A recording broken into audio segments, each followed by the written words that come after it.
Hello everyone, मैं अंकुर बबेले आप सभी का स्वागत करता हूं आपके अपने channel magnet brains Hindi medium पर।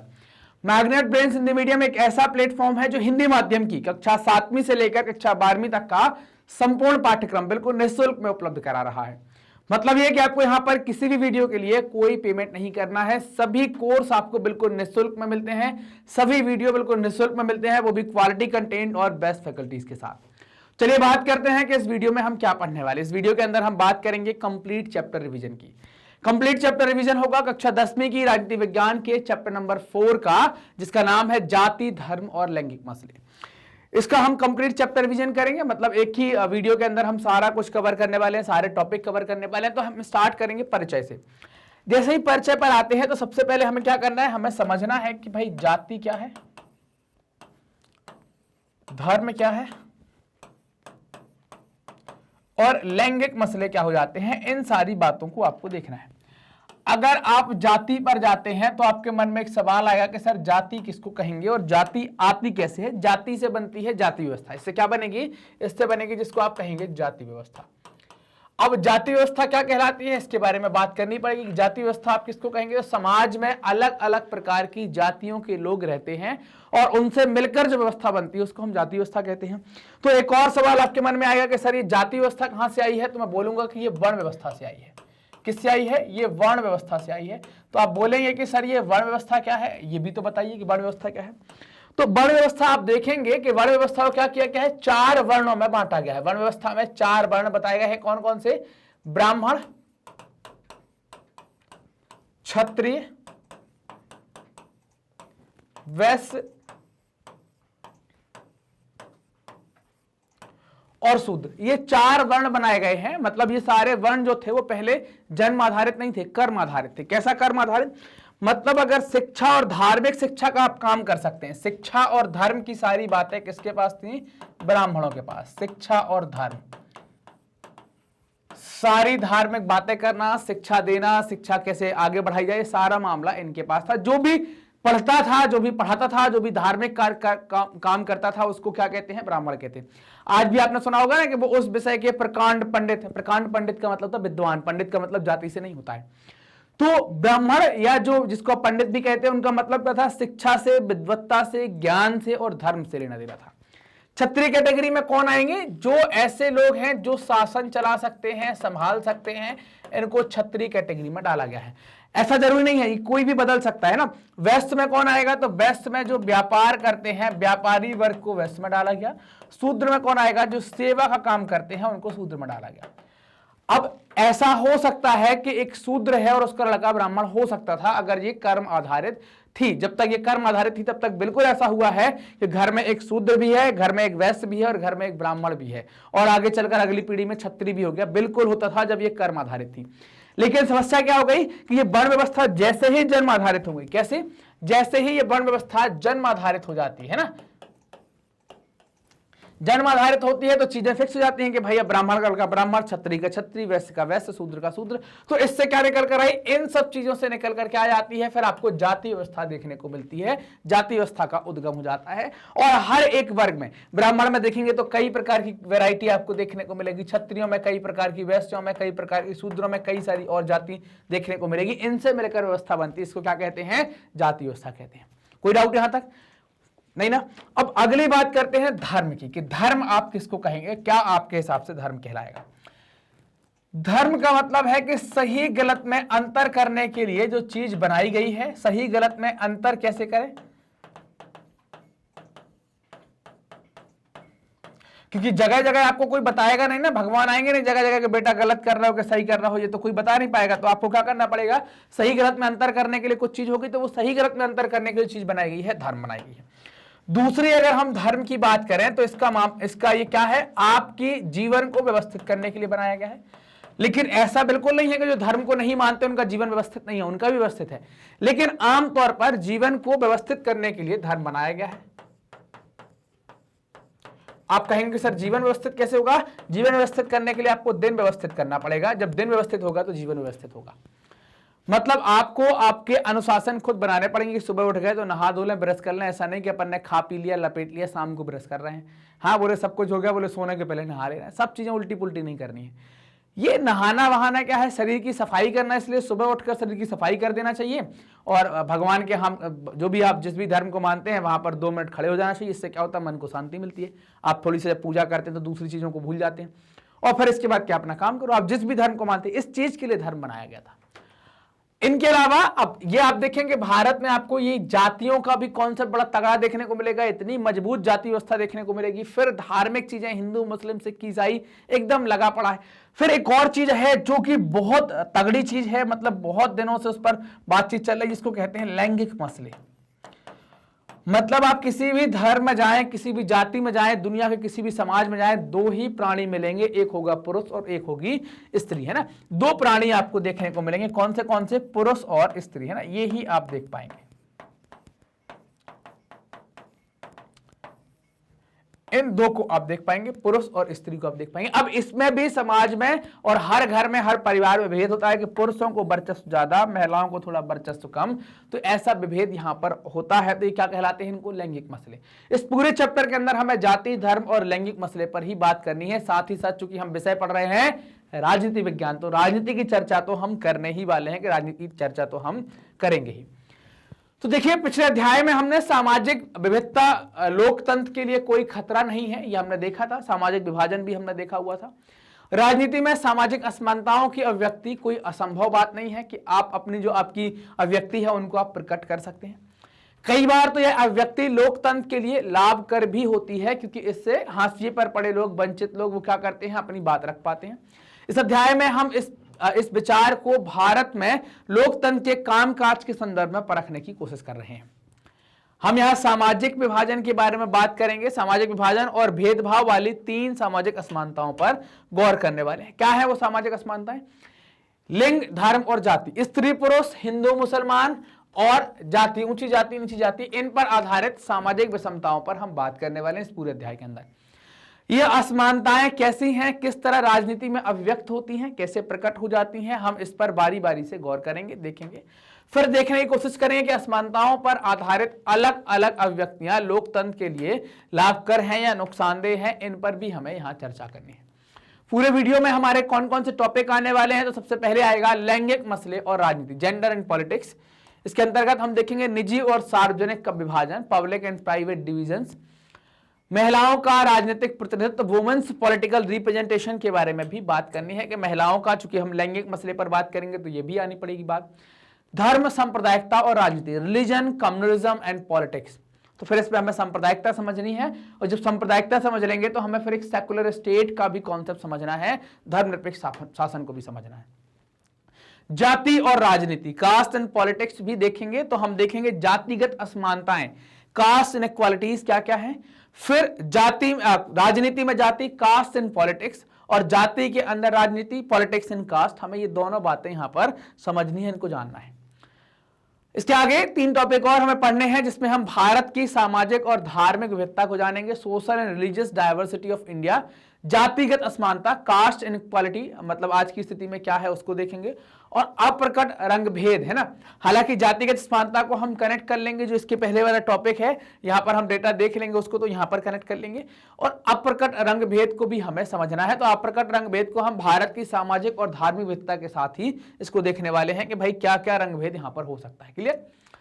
चलते हैं लैंगिक मसले और राजनीति की तरफ, जेंडर एंड पॉलिटिक्स की तरफ आगे आते हैं। और आपको हम अपनी बात की शुरुआत करें, किससे करेंगे?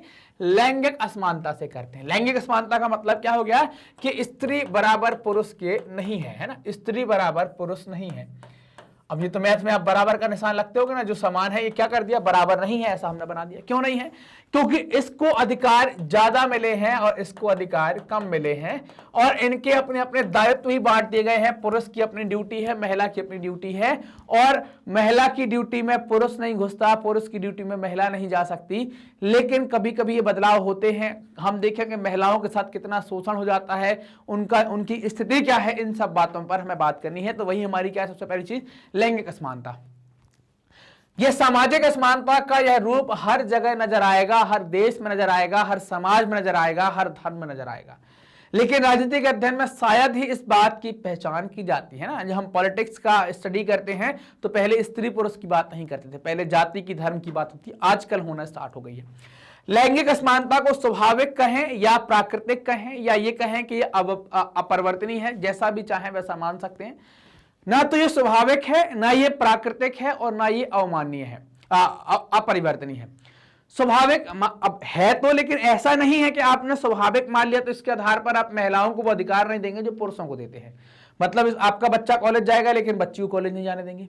प्राकृतिक है, भगवान ने एक को पुरुष और एक को स्त्री बनाकर भेजा है, लेकिन दोनों को बराबर बनाकर भेजा है। ऐसा उन्होंने कभी नहीं किया कि भाई महिला आई है तो उसको घर में आप डाल दो, पुरुष आया है तो उसको बाहर घूमने फिरने के लिए भेज दो। और अपरिवर्तनीय भी नहीं है कि मतलब आप इनके अधिकारों में परिवर्तन नहीं कर सकते, कर सकते हैं, परिवर्तन होते भी है। दुनिया के कई देशों के उदाहरण भी हम इस चैप्टर के अंदर देखेंगे। लेकिन लैंगिक असमानता का आधार स्त्री पुरुष की जैविक बनावट नहीं होती है ना। मतलब अगर हम या जैसे आप मानते हैं कि स्वाभाविक है, प्राकृतिक है, अपरिवर्तनीय है, ऐसा मानते हैं लोग। मैंने बताया कि हम चेंज कर भी सकते हैं। कैसे? हमने विचारों के बारे में बात करी। तो जो स्त्री पुरुष की जो जैविक बनावट है वो आधार नहीं है लैंगिक असमानता का, जबकि क्या है, तयशुदा सामाजिक भूमिकाएं और समाज में प्रचलित रूढ़ छवियां, इनसे ये तय होता है कि पुरुष क्या और महिला क्या, उनके द्वारा ये तय किया जाता है। अब बात करेंगे निजी और सार्वजनिक का विभाजन क्या है। यहां से स्टार्ट होगा जी, लैंगिक जो विभाजन है वो हमें देखना है।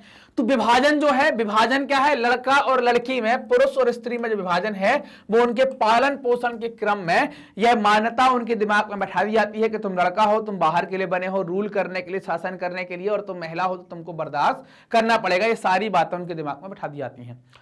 औरतों की मुख्य जिम्मेदारियां गृहस्थी चलाने, बच्चों को पालने, है ना, गृहस्थी चलाना, बच्चों का पालन पोषण करना, यही सब चीजों में होती है।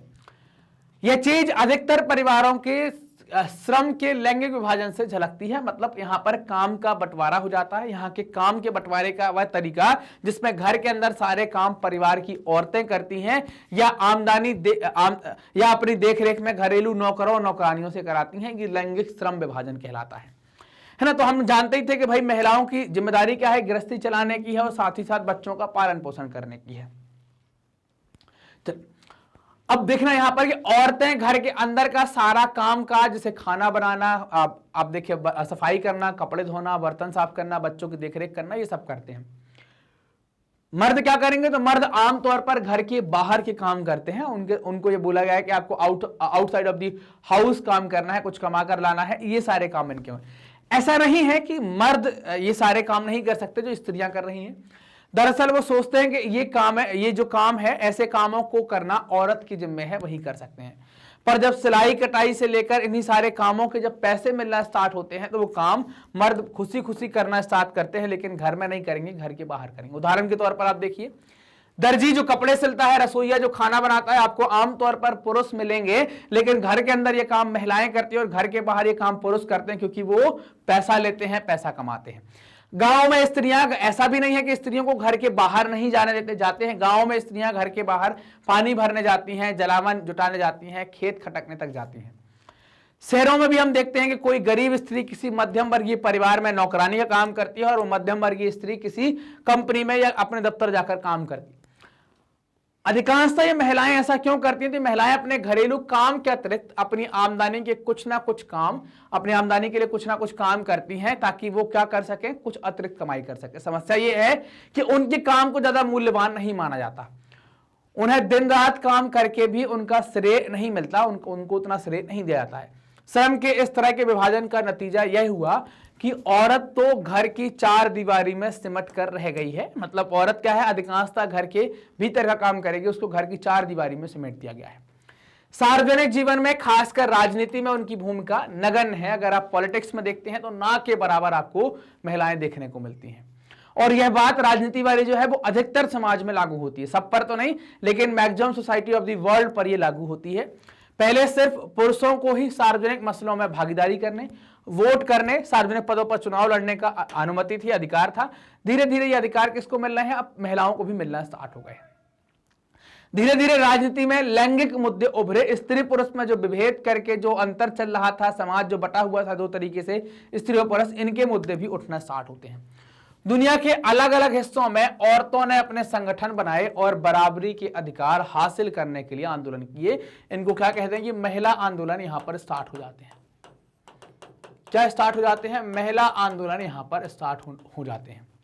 विभिन्न देशों में महिलाओं को वोट का अधिकार प्रदान करने के लिए भी आंदोलन होते हैं। इन आंदोलनों में महिलाओं के राजनीतिक और वैधानिक दर्जे को ऊंचा उठाने और उनके लिए शिक्षा तथा रोजगार के अवसर बढ़ाने की मांग यहां पर की गई। मामूली बदलाव की मांग करने वाली महिला आंदोलनों ने औरतों के व्यक्तिगत और पारिवारिक जीवन में भी बराबरी के अधिकार की मांग उठाई कि इनको भी बराबरी का अधिकार दिया जाए। अब आप देखें यहां पर एक आदर्श स्थिति की कुछ वानगियां आपको दी गई हैं। ये आदर्श दर्शक है, ये आदर्श गृहिणी है, ये फैशन में आदर्श है, ये कमाने में आदर्श है, ये नियोक्ता और पुरुष सहकर्मी के लिए आदर्श कर्मचारी है। तो आप हर जगह आदर्श कहां कहां तक वो बेचारी होगी, कहां कहां तक जाएगी, उनको उतने अधिकार नहीं मिलते, तो इसलिए उन्होंने आंदोलनों के द्वारा ये अपनी बराबरी के अधिकार उठाए। अब इनमें से आपको चुनना है कि आप अपने आप को कहां फिट मानते हैं। आप अपने समाज में आदर्श स्त्री के बारे में प्रचलित इन सारी धारणाओं पर आपको चर्चा करनी है। क्या आप इन सबसे सहमत हैं? अगर नहीं है तो बताइए कि आपकी नजर में आदर्श स्त्री के बारे में आपकी धारणा क्या हो सकती है, या आप क्या सोचते हैं आदर्श स्त्री के बारे में। अब जो ये आंदोलन हुए हैं महिलाओं की बराबरी के लिए, महिलाओं के अधिकार दिलाने के लिए, ऐसे आंदोलनों को क्या कहा जाता है? नारीवादी आंदोलन कहा जाता है। लैंगिक विभाजन की राजनीति, अभिव्यक्ति और इस सवाल पर राजनीतिक गोलबंदी ने सार्वजनिक जीवन में औरत की भूमिका को बढ़ाने में मदद की है कि औरत की भूमिका क्या हो सकती है, उसको बढ़ाने में यहां पर मदद की गई है। आज हम वैज्ञानिक, डॉक्टर, इंजीनियर, प्रबंधक, कॉलेज और विश्वविद्यालय शिक्षक जैसे पेशों में बहुत सी औरतों को पाते हैं, जबकि पहले इन कामों को महिलाओं के लायक नहीं माना जाता था, है ना। पहले महिलाएं घर के अंदर रहेंगी, आजकल इन सब में भी महिलाएं आने लगी हैं। दुनिया के कुछ हिस्से जैसे स्वीडन, नॉर्वे, फिनलैंड जैसे स्कैंडिनेवियाई देशों में सार्वजनिक जीवन में महिलाओं की भागीदारी का स्तर काफी ऊंचा है, जबकि आप अन्य देशों में इतना ऊंचा नहीं मानेंगे। आजादी के बाद देखेंगे तो भारत में महिलाओं की स्थिति में सुधार जरूर हुआ है, लेकिन ये अभी पुरुषों से काफी पीछे हैं, पुरुषों के बराबर नहीं आई है। हमारा समाज आज भी क्या है? पितृ प्रधान समाज हमको देखने को मिलता है। औरतों के साथ अभी भी कई तरह के भेदभाव होते हैं और उनका दमन होता है ना। औरतों के साथ आज भी कई प्रकार के, अभी हम बात करेंगे धीरे धीरे किस किस प्रकार के भेदभाव होते हैं, तो आज भी कई प्रकार के भेदभाव होते हैं और उनका दमन होता है। महिलाओं में साक्षरता की दर अभी आप देखें 54% के आसपास है, जबकि पुरुषों में 76%, शिक्षा के मामले में पीछे। और स्कूल जाने वाली जो लड़कियां हैं उनकी एक सीमित संख्या ही है जो उच्च शिक्षा की ओर जा पाती है। उच्च शिक्षा की ओर लड़कियां नहीं जाती। अगर स्कूली परिणाम आप देखें तो लड़कियां लड़कों से पीछे नहीं है, कई बार आगे हैं, और अगर आप देखें तो फिर बराबर हैं, बिल्कुल नीचे आपको देखने को नहीं मिलेगी। कई जगह लड़कियों ने बाजी मार ली है, और जहां उनका प्रदर्शन लड़कों से बेहतर नहीं है तो उनका उतना कमतर भी देखने को नहीं मिलेगा। लेकिन आगे की पढ़ाई के लिए दरवाजे उनके लिए बंद है, क्योंकि माँ बाप अपने संसाधन लड़के लड़की दोनों पर बराबर खर्च नहीं करते, वो सिर्फ लड़कों को पढ़ाते हैं। तो यहां से आपको परिवार के अंदर का जो विभाजन है लैंगिक आधार पर, वो आपको देखने को मिलेगा कि कैसे लड़के पर खर्च ज्यादा कर रहे हैं, लड़की पर खर्च कम करते हैं। ये आपको पारिवारिक विभाजन यहां पर देखने को मिलेगा। ये कुछ लैंगिक असमानता वाली बात, मतलब जो हम सेक्स रेशियो की बात करते हैं कि कैसे पिछड़े हुए हैं, ये एक फोटो लगाई गई है, इसको हम देख लेंगे थोड़ा सा बाद में। आप देखें कि एक फोटो डली हुई है जिसमें कहती है मम्मी हरदम बाहर वालों से कहती है कि मैं काम नहीं करती, मैं तो हाउस वाइफ हूं, पर मैं देखती हूं कि वह लगातार काम करते रहती हैं। अगर वह जो करती हैं उसे काम नहीं कहते हैं तो फिर किसे काम कहा जाता है या किसे काम कहते हैं, बताइए। मतलब हमारी सोसाइटी काम किसको कहती है कि जिस काम के बदले में आप कुछ कमा कर लाते हैं वो काम कहलाता है, और घर में काम कर रहा कुछ काम नहीं कहलाता है। तो इसीलिए क्या कहती हैं अपने आप को कि मैं कुछ काम नहीं करती हूं। महिलाएं अगर रोजाना 1 घंटा ज्यादा काम करती हैं पर उनको ज्यादातर काम के लिए पैसे नहीं मिलते, पैसे नहीं दिए जाते, और ना ही उनके काम को मूल्यवान समझा जाता है। समान मजदूरी संबंधी अधिनियम में कहा गया है कि समान काम के लिए समान मजदूरी दी जाएगी, और हर क्षेत्र में अगर आप देखें कि महिलाओं की मजदूरी जो है वो आपको कम देखने को मिलेगी पुरुषों की तुलना में। एक और समस्या आती है जिसको कहते हैं कन्या भ्रूण हत्या। लड़के की चाहत में कन्याओं की भ्रूण में हत्या करवा देना, उसको हम कन्या भ्रूण हत्या कहते हैं। इसको आप देख लीजिए। इससे क्या हुआ, देश का लिंगानुपात अगर आप देखेंगे तो गिरकर 919 रह गया है, क्योंकि आप लड़कियों की हत्या करवा देते हैं। लड़कों की संख्या ज्यादा हो गई है, लड़कियों की कम हो गई है।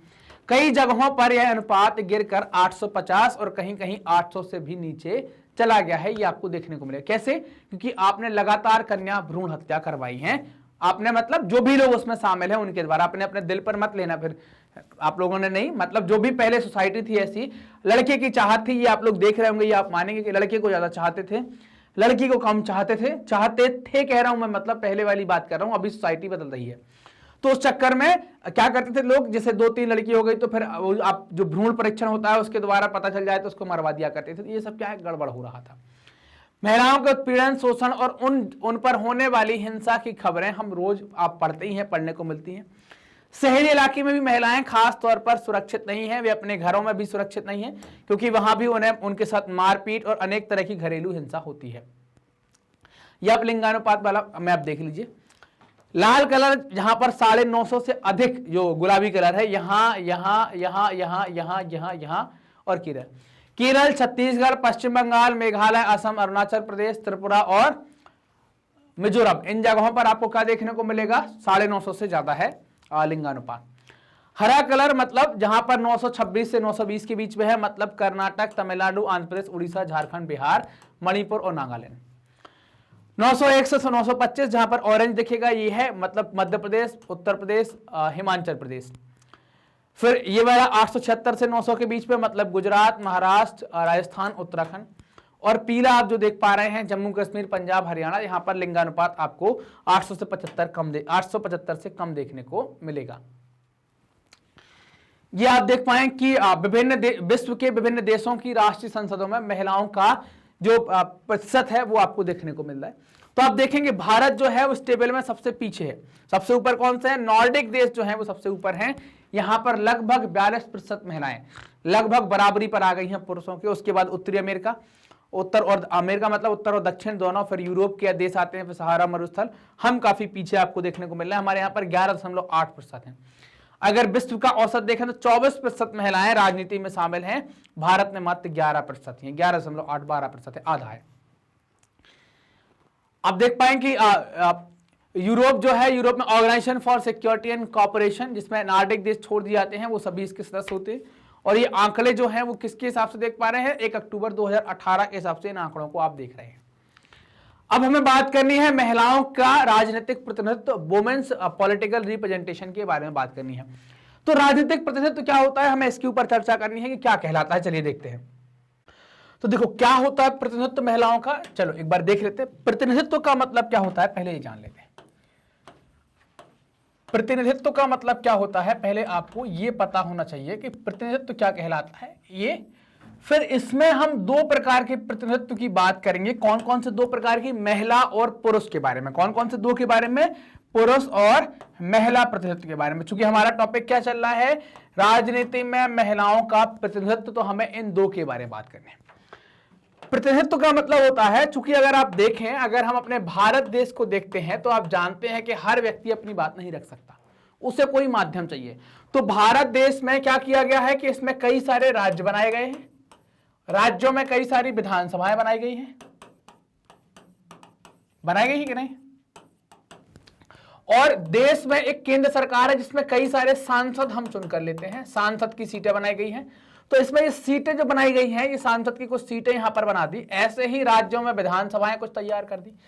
ये क्या होते हैं कि हम इसमें आपको जनप्रतिनिधि चुनना पड़ता है। जैसे आप देखते हैं आपके यहाँ का पार्षद आ गया, चेयरमैन आ गया, विधायक आ गया, सांसद आ गया। तो ऐसे ही क्या है कि यहाँ पर अपने अपने प्रतिनिधि इनको चुनना पड़ते हैं कि भाई यहाँ पर 1 2 3 4 प्रतिनिधि आ गए, PQRST ऐसे कुछ प्रतिनिधि आ गए। ये प्रतिनिधि क्या होंगे कि भाई इस इलाके में मान लीजिए कि कोई झारखंड में रांची के क्षेत्र का कोई एक सांसद है, तो पूरी रांची की जनता को रिप्रेजेंट करेगा। कि जब वो बात कर रहा है इसका मतलब क्या माना जाएगा कि पूरी रांची की जनता के लिए बात कर रहा है, भले सबने उसको वोट दिया हो या ना दिया हो। जिसने वोट नहीं भी दिया है उसका भी वो जनप्रतिनिधि कहलाएगा, उसे सबकी बात करनी पड़ेगी। तो ऐसे प्रतिनिधि, मतलब अब आपको समझ में आएगा प्रतिनिधि में क्या है, चुनाव लड़ना जरूरी है, बिना चुनाव के बात नहीं हो पाएगी। तो अगर हम देखें तो यहां राजनीतिक प्रतिनिधित्व में पुरुषों की संख्या क्या है, आपको ज्यादा देखने को मिलती है। अब हमें क्या करना है कि महिलाओं के बारे में बात करनी है कि इनका प्रतिनिधित्व कम क्यों है और क्या है, कैसा है, क्या समस्याएं आती हैं। तो पहली चीज तो यहां पर लैंगिक विभाजन के कारण आपको महिलाओं का प्रतिनिधित्व जो है वो कम देखने को मिल रहा है। क्लियर। तो औरतों की भलाई या उनके साथ समान व्यवहार वाले मुद्दों पर पर्याप्त ध्यान नहीं दिया जाता पहले, क्योंकि जातिगत बातें, धार्मिक बातें यही हो रही थी, लैंगिक बातें नहीं हो रही थी। इसी के चलते नारीवादी समूह जो थे और महिला आंदोलन इस निष्कर्ष पर पहुंचे कि यह जरूरी है कि औरतों का सत्ता पर नियंत्रण हो। सत्ता पर नियंत्रण का मतलब क्या है कि महिलाओं की संख्या दिन पर दिन आप यहां पर बढ़ाते चले जाओ, ये ऐसे बढ़ते चली जानी चाहिए। जब प्रतिनिधित्व में महिलाओं की संख्या बढ़ेगी तो फिर वो अपनी बातें भी वहां पर रख पाएंगी, तभी जाकर समस्या का निपटारा हो पाएगा। इस लक्ष्य को कैसे हासिल किया जाए, क्योंकि अगर हम अभी सामान्य तौर पर चलेंगे तो लंबा समय लगेगा, वोट देने का अधिकार तो कम मिल पाया। तो इस लक्ष्य को हासिल करने का सिर्फ एक तरीका है कि जनता द्वारा चुने हुए प्रतिनिधियों में महिलाओं की हिस्सेदारी बढ़ा दी जाए। अब ये हिस्सेदारी कैसे बढ़ाएं भाई, जनता तो वही है, जनता तो वही है। अब मान लो कोई कितनी वकालत करे घर में जाकर, वो भी लैंगिक विभाजन कर रहा है, तो कैसे हिस्सेदारी बढ़ाई जाए। तो भारत की विधायिकाओं में महिलाओं के प्रतिनिधियों का जो है वो अनुपात बहुत कम है, बहुत ना के बराबर है, और हिस्सेदारी भी बढ़ानी है। पहले अनुपात देख रहे हैं, लोकसभा में आप 2019 पर देखेंगे तो 14.36% तक पहुंचे, इसके पहले 10% से कम रहा करते थे। और राज्यों की विधानसभा में 5% से कम अनुपात होता है महिलाओं का। तो आप समझ सकते हैं महिलाएं कितनी पीछे हैं राजनीति के मामले में। अगर हम इस हिसाब से महिला प्रतिनिधित्व के हिसाब से भारत का नंबर देखते हैं तो दुनिया के देशों में काफी नीचे आता है, बहुत पीछे आपको नंबर देखने को मिलेगा। इस मामले में अफ्रीका के देश, लैटिन अमेरिका के देश, कई सारे विकासशील देश हमसे आगे हैं। कभी कभार कोई महिला प्रधानमंत्री या मुख्यमंत्री बन जाती है, पर मंत्रिमंडल में, है ना, पर मंत्रिमंडल में क्या होता है, पुरुषों का ही वर्चस्व आपको देखने को मिलता है। अब यह समस्या कैसे सुलझाई जाए, तो महिलाओं का प्रतिनिधित्व बढ़ाने की समस्या को सुलझाने का एक हथियार है जिसको कहें आरक्षण, कि आप सीटों को आरक्षित कर दो कि उस सीटों पर सिर्फ महिलाएं बैठेंगी। और स्थानीय सरकारें यानी कि पंचायत और नगर पालिकाओं में हमने क्या कर दिया, 1/3 जो आरक्षण है उसको तय कर दिया कि अब 1/3, मान लीजिए कहीं 100 सीटें आनी है तो 33 सीटों पर सिर्फ महिलाएं बैठेंगी, ये फिक्स कर दिया। इससे क्या होगा कि महिलाओं का अनुपात तेजी से बढ़ना स्टार्ट होगा, महिलाओं का प्रतिनिधित्व तेजी से बढ़ना स्टार्ट होगा। आप देखें भारत में शहरी और ग्रामीण स्थानीय निकायों में महिला प्रतिनिधियों की संख्या 10 लाख के आसपास पहुंच गई है, जो कि कई देशों की जनसंख्या से भी ज्यादा बड़ा है ना, कई देशों की जनसंख्या से भी नंबर बड़ा है। महिला संगठन और कार्यकर्ता ये मांग करते हैं कि ऐसा ही आरक्षण आप लोकसभा और विधानसभा में लगाओ, और इसके लिए कई सारे विधेयक भी आए, चर्चा भी हुई। ऐसे विधेयक लंबित भी हैं, 10 वर्षों से लटका हुआ है, लेकिन इस पर राजनीतिक एकमत नहीं हो पा रहा है, लोग इकट्ठे नहीं हो पा रहे हैं। लैंगिक विभाजन इस बात की एक मिसाल है कि कुछ खास किस्म के सामाजिक विभाजनों को राजनीतिक रूप देने की जरूरत है। जैसे आप महिलाओं के प्रतिशत को देख पा रहे हैं, तो ये जरूरी है कि कुछ सामाजिक विभाजन से राजनीति को जोड़ना पड़ेगा। इससे यह पता चलता है कि सामाजिक विभाजन एक राजनीतिक मुद्दा बन जाता है तो वंचित समूहों को किस तरह लाभ होता है, उनको फायदा होना स्टार्ट हो जाता है। क्या आपको लगता है कि अगर महिलाओं से भेदभाव भरे व्यवहार का मसला राजनीतिक तौर पर ना उठता तो क्या उनको लाभ मिल पाता? नहीं मिल पाता, उनको लाभ मिलना थोड़ा सा मुश्किल हो जाता। अब बात करेंगे धर्म, सांप्रदायिकता और राजनीति के बारे में। धर्म क्या है, सांप्रदायिकता क्या है, राजनीति क्या है। धर्म के ऊपर हम चर्चा स्टार्टिंग में कर चुके हैं, तो बताने की मुझे नहीं लगता कि जरूरत पड़ेगी। सांप्रदायिकता का मतलब है कि जब हम किसी धर्म को श्रेष्ठ मानने लगते हैं, उसके विचारों को दूसरे पर थोपने लगते हैं, उससे जो परिस्थिति उत्पन्न होती है उसको हम सांप्रदायिकता कहते हैं। और राजनीति आप जानते हैं, चूंकि हम चैप्टर ही पढ़ रहे हैं राजनीति। ये एक फोटो है और फोटो के साथ फैज अहमद फैज का एक कोट है ना, चस्प ए नम जान ए सोरीदा काफी नहीं, तोहमत ए इश्क ए पोसीदा काफी नहीं, आज बाजार में पाप मौजला चलो। तो फैज अहमद फैज बहुत बड़े शायर थे, उनके द्वारा एक कोट ये किया गया है जिसमें हमें आपको धर्म, सांप्रदायिकता और राजनीति के बारे में बात करनी है। अब हम जो विभाजन की बात करेंगे वो एकदम अलग सामाजिक विभाजन की बात होगी। अभी तक हम कैसा विभाजन करते रहे, जातिगत विभाजन की बात करी हमने, लैंगिक विभाजन की बात करी। अब हम धार्मिक अंतरों के आधार पर विभाजन की बात करने वाले। यह विभाजन लैंगिक विभाजन जैसा सार्वभौम तो नहीं है, सब जगह तो देखने को नहीं मिलेगा, लेकिन विश्व में धार्मिक विभिन्नताएं आज भी बड़ी व्यापक हैं। आपको अलग अलग धर्म के लोग देखने को मिलेंगे। भारत समेत अनेक देशों में अलग अलग धर्मों को मानने वाले लोग रहते हैं। हम उत्तरी आयरलैंड के उदाहरण से देख चुके हैं कि यहाँ पर केवल एक ही धर्म को मानने वाले थे, लेकिन पंथ अलग थे, प्रोटेस्टेंट और कैथोलिक, उसके बाद भी वहां पर टकराव हो जाता है। अगर लोग एक धर्म को माने लेकिन उनकी पूजा पद्धति और मान्यताएं अलग अलग हों, तब भी गंभीर मतभेद पैदा हो जाते हैं। ये आयरलैंड से हमने सीखा हुआ था, आयरलैंड वाले उदाहरण से हमें पता चला था। लैंगिक विभाजन के विपरीत धार्मिक विभाजन अक्सर राजनीति मैदान में अभिव्यक्त होता है, मतलब ये होता ही होता है। लैंगिक विभाजन को तो अभी हम बात करना स्टार्ट कर दिए हैं। कुछ बातों पर गौर करते हैं। गांधी जी कहा करते थे कि धर्म को कभी राजनीति से अलग नहीं किया जा सकता। गांधी जी ने कहा कि राजनीति धर्म की होनी चाहिए, है ना, राजनीति धर्म के आधार पर होनी चाहिए, राजनीति के आधार पर धर्म नहीं होना चाहिए। धर्म से उनका मतलब हिंदू इस्लाम जैसे धर्म से ना होकर नैतिक मूल्यों से मतलब था, जो सभी धर्मों से जुड़े हुए थे। उनका मानना था कि राजनीति धर्म द्वारा स्थापित मूल्यों से निर्देशित होनी चाहिए, ना कि राजनीति के द्वारा धर्म के मूल्य स्थापित हों, ऐसा नहीं होना चाहिए। अपने देश के मानवाधिकार समूहों का कहना है कि इस देश में सांप्रदायिक दंगों में मरने वालों की संख्या ज्यादा किसकी होती है? अल्पसंख्यक समुदाय की होती है। तो वो मांग करते हैं कि इनकी रक्षा के लिए कुछ विशेष कदम उठाएं। महिला आंदोलन का कहना है कि सभी धर्मों में वर्णित पारिवारिक कानून महिलाओं से भेदभाव करते हैं। ये भी बात सही है कि महिलाओं के साथ भेदभाव होता है। इस आंदोलन की मांग है कि सरकार को इन कानूनों को समतामूलक बनाने के लिए उनमें बदलाव करने चाहिए, उनमें कुछ परिवर्तन करने चाहिए। ये सभी मामले धर्म और राजनीति से जुड़े हुए हैं और ये बहुत गलत और खतरनाक भी आपको नहीं लगते हैं। विभिन्न धर्मों से निकले विचार, आदर्श और मूल्य राजनीति में एक भूमिका निभा सकते हैं और निभाते भी हैं। हम अलग अलग जगह की अच्छी अच्छी बातों को उठाते भी हैं। लोगों को एक धार्मिक समुदाय के तौर पर अपनी जरूरतों, हितों और मांगों को राजनीति में उठाने का अधिकार होना चाहिए। जो लोग राजनीति सत्ता में हैं उन्हें धर्म के कामकाज पर नजर भी रखनी चाहिए कि कहीं गड़बड़ तो नहीं हो रहा है कुछ। अगर वह किसी के साथ भेदभाव करता है तो किसी के दमन में सहयोगी की भूमिका निभाता है तो उसे रोका भी जाना चाहिए। अगर शासन सभी धर्म के साथ समान बर्ताव करता है तो उसे ऐसे कामों में कोई बुराई नहीं है। मतलब अगर जो शासन है वो सबके लिए बराबर है तो कोई धर्म अगर कुछ गड़बड़ कर रहा है तो उसको रोकने का अधिकार होता है कि शासन उसमें हस्तक्षेप कर सकता है। समस्या तब शुरू होती है जब राष्ट्र का आधार धर्म को मान लिया जाता है ना। धर्म को क्या करते हैं? राष्ट्र का आधार मान लेते हैं। पिछले उदाहरण में हमने आयरलैंड का और नीदरलैंड का उदाहरण देखा। आयरलैंड में राष्ट्रवाद की धारणा से जब धर्म जुड़ जाता था खतरा हो गया। हुआ था कि नहीं हुआ था? समस्या और विकराल तब हो जाती है जब राजनीति में अभिव्यक्ति एक समुदाय की विशेषता के दावे और पक्ष पोषण का रूप ले लेती है। जब राजनीति या सत्ता जो है वो किसी एक धर्म का पक्ष लेना स्टार्ट करती है, उसका फेवर करना स्टार्ट करती है, समस्या खतरनाक हो जाती है। इससे क्या होता है कि एक धर्म के जो अनुयायी होते हैं वो दूसरे धर्म के जो धर्मावलंबी होते हैं या उनको मानने वाले होते हैं उनके खिलाफ मोर्चा खोलते हैं।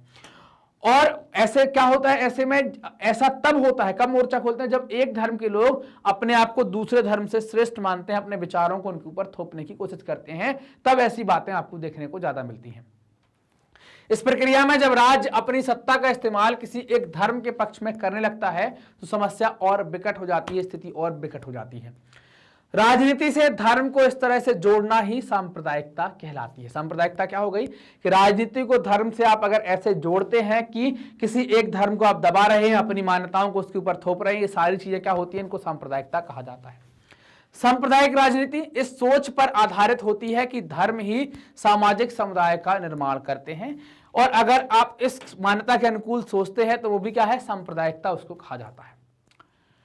इस सोच के अनुसार एक खास धर्म में आस्था रखने वाले लोग एक ही समुदाय के होते हैं, एक ही समुदाय से जुड़े होते हैं, उनके मौलिक हित एक जैसे होते हैं तथा समुदाय के लोगों के आपसी मतभेद सामुदायिक जीवन में कोई अहमियत नहीं रखते, है ना। उनका सामुदायिक जीवन में कोई लेना देना नहीं होता, कोई अहमियत वो नहीं रखते। यहाँ पर कि जो छोटे मोटे बात होते हैं वो सब भूल जाते हैं, मतभेद भूल जाते हैं, बस धर्म की बातों को आगे लेकर चलते हैं। अलग अलग धर्मों के लोगों के हित भी अलग अलग होंगे। हिंदू के अलग होंगे, मुस्लिम के अलग होंगे, सिख के अलग होंगे, पारसी के अलग होंगे, सबके अलग अलग होंगे। सांप्रदायिक सोच जब ज्यादा आगे बढ़ती है तो उसमें यह विचार जुड़ने लगता है कि दूसरे धर्मों के अनुयायी एक ही राष्ट्र में समान नागरिक के तौर पर नहीं रह सकते। या तो वो हमसे दब कर रहे हैं, या तो उन्हें किसी दूसरे समुदाय के वर्चस्व में रहना होगा, या फिर उनको एक अलग राष्ट्र बनाना होगा, उन्हें अलग राष्ट्र में जाना होगा। कई सारे देशों में आप ऐसे धार्मिक विभाजन के कारण देख सकते हैं कि जिस आधार पर धर्म का विभाजन हुआ उस आधार पर देश का भी विभाजन हुआ। युगोस्लाविया हमारे पास एक उदाहरण है, हमने पढ़ा था पिछले अध्याय में कि उसके आप देखो ऐसी मान्यताएं आ गई, ऐसी राजनीति हो गई तो उसके 6 टुकड़े हो जाते हैं।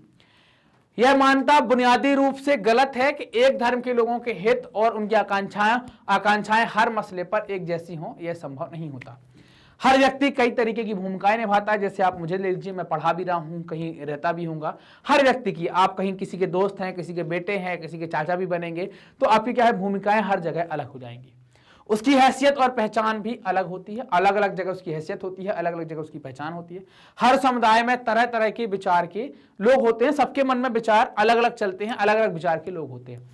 इन सभी को अपनी बात कहने का अधिकार है, इसलिए एक धर्म से जुड़े सभी लोगों को किसी गैर धार्मिक संदर्भ में एक करके देखना, उस समुदाय की विभिन्न आवाजों को दबाना होता है कि आप सबको एक करके यहां पर नहीं देख पाएंगे।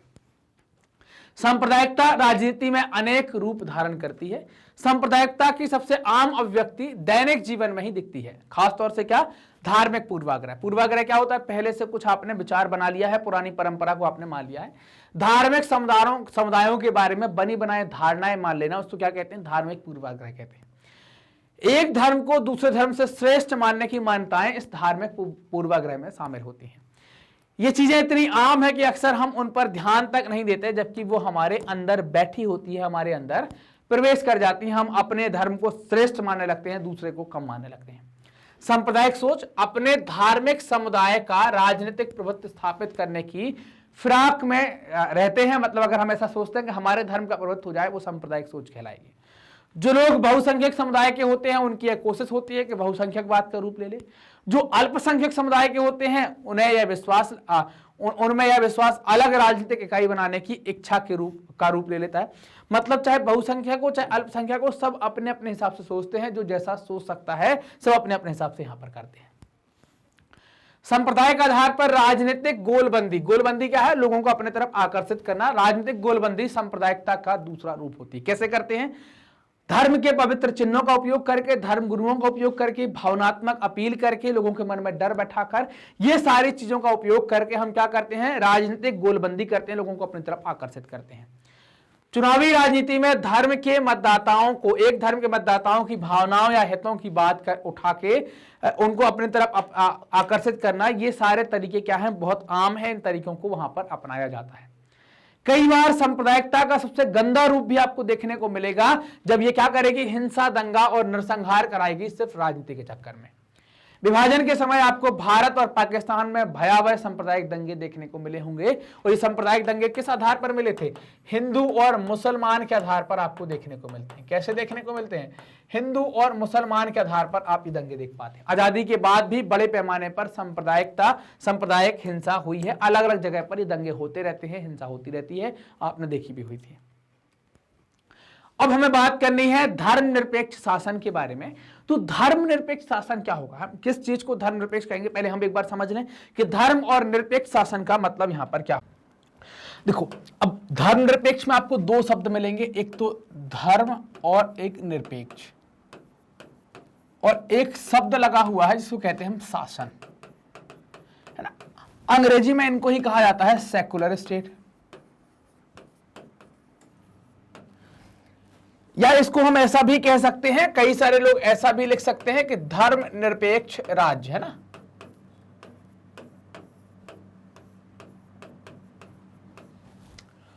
धर्मनिरपेक्ष शासन या धर्मनिरपेक्ष राज्य। देखो, सेकुलर स्टेट का मतलब क्या हो गया, अगर हम मतलब समझें, धर्म का मतलब आप समझते हैं, या धर्मनिरपेक्ष, धर्म का मतलब आप जानते हैं क्या कहलाता है। तो धर्म आप कहेंगे कि सर कोई एक संप्रदाय जिसको लोग मानते हैं, जिनकी अपनी एक अलग आस्था है, अलग भगवान है, अलग पूजा पद्धति है।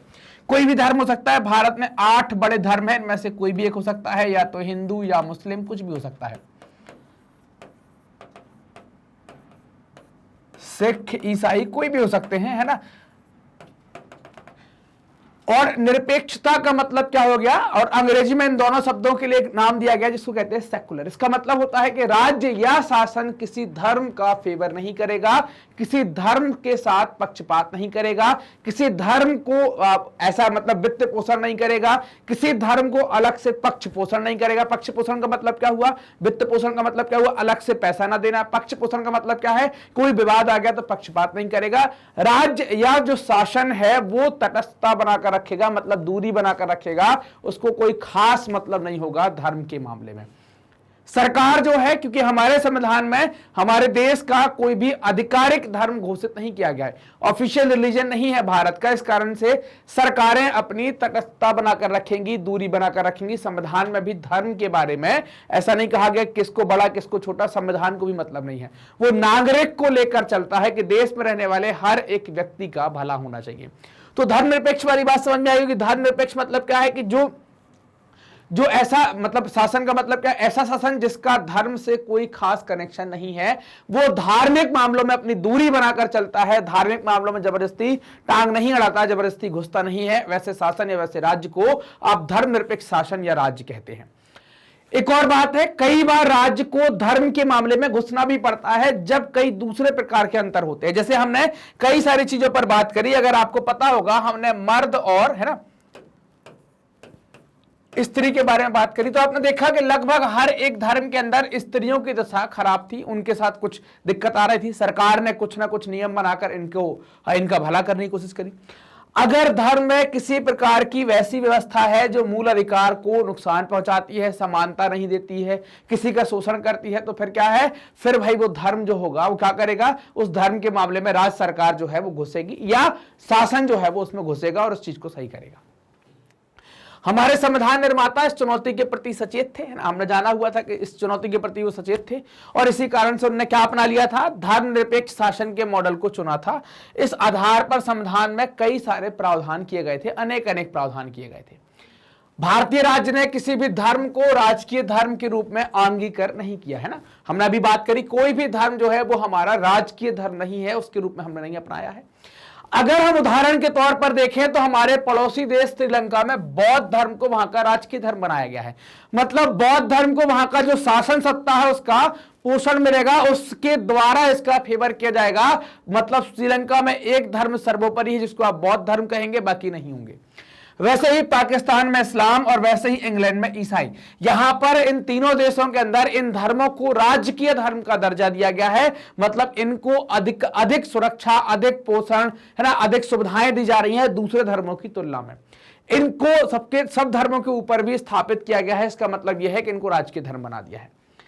अगर हम भारत की बात करें तो इसके विपरीत भारत के संविधान में किसी धर्म को विशेष दर्जा नहीं दिया गया है, कोई धर्म विशेष नहीं यहां पर बनाया गया है। क्लियर बात, किसी भी धर्म को यहां पर विशेष नहीं बनाया गया है। संविधान सभी नागरिकों और समुदायों को किसी भी धर्म का पालन करने और प्रचार करने की आजादी देता है ना, संविधान जो है वो सभी नागरिकों को और समुदायों को किसी भी धर्म का पालन करने और उसका प्रचार करने की आजादी देता है। किसी भी धर्म से मतलब क्या हो गया, मान लीजिए मैं कुछ धर्मों के नाम लिख देता हूं, हिंदू,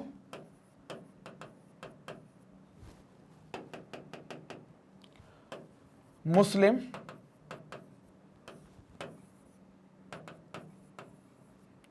सिख, ईसाई,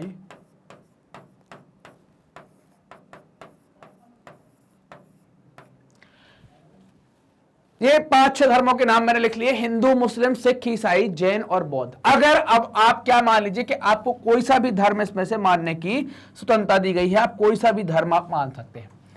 आपने माना कि आपको हिंदू धर्म मानना है, आप हिंदू धर्म को अपनाते हैं और फिर आपको लगा कि यार नहीं, हमें कुछ लोग आप देखते होंगे कि हिंदू धर्म से परिवर्तित होकर ईसाई हो जाते हैं, कुछ लोग मुस्लिम होते हैं, आपने देखा होगा कि परिवर्तित होकर ईसाई हो गए, कुछ सिख हैं वो जैन बन गए, कुछ जैन है वो बौद्ध बन गए, कुछ बौद्ध हैं वो मुस्लिम बन गए, कुछ बौद्ध है वो जाकर हिंदू बन गए। मतलब आप कोई सा भी धर्म अपना सकते हैं, जो भी धर्म आप अपनाना चाह रहे हैं, जिस भी धर्म को आप चाहते हैं, किसी भी धर्म को आप अपना लें, कोई दिक्कत नहीं है।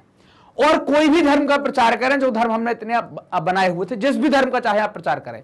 शर्त एक है कि धर्म का परिवर्तन लालच में ना हो और धर्म का परिवर्तन दबाव में ना हो। लालच में क्यों ना हो, पैसे में क्यों ना किया जाए। अगर आप बोलेंगे सर आप क्यों कह रहे हैं कि धर्म का परिवर्तन पैसे में क्यों ना किया जाए, और हो तो रहा है भारत में पैसे में परिवर्तन। धर्म का परिवर्तन है ना, धर्म परिवर्तन जो है वो लालच में क्यों ना किया जाए, है ना, हम क्यों लालच में ना करें, ये बात हमें समझनी चाहिए। लालच का मतलब क्या हो गया, लालच का मतलब ये हो गया कोई हमको पैसे दे रहा है और पैसे के बदले में हम उस धर्म में चले जा रहे हैं, यही मतलब होता है लालच का। और क्या मतलब होगा। अब आप मान लीजिए कि मैं कोई धर्म मान रहा हूं और किसी धर्म में मैं पैसे के दम पर गया, तो क्या मैं उस धर्म की वास्तविक मान्यताओं को मान पाऊंगा? क्या उस धर्म के साथ मैं आत्मीयता से जुड़ पाऊंगा जिस तरीके से जुड़ा होता है व्यक्ति भारत में धर्म के साथ? नहीं होगा ना। मैं हो सकता है उस धर्म का उतना आदर भी ना करूं जितना लोग और करते हो उस धर्म के लोग। तो क्या इससे धर्म का आप सम्मान कर रहे हैं कि अपमान कर रहे हैं? अपमान हो रहा है। पहली बात तो ये हो गई। अब दूसरी बात क्या हो गई कि लालच पे हमें क्यों नहीं करना चाहिए? बोले आप सर मुद्दे की बात बताओ। मुद्दे की बात यह है कि मान लीजिए कि मैंने फिर से 6-7 धर्म लिख लिए,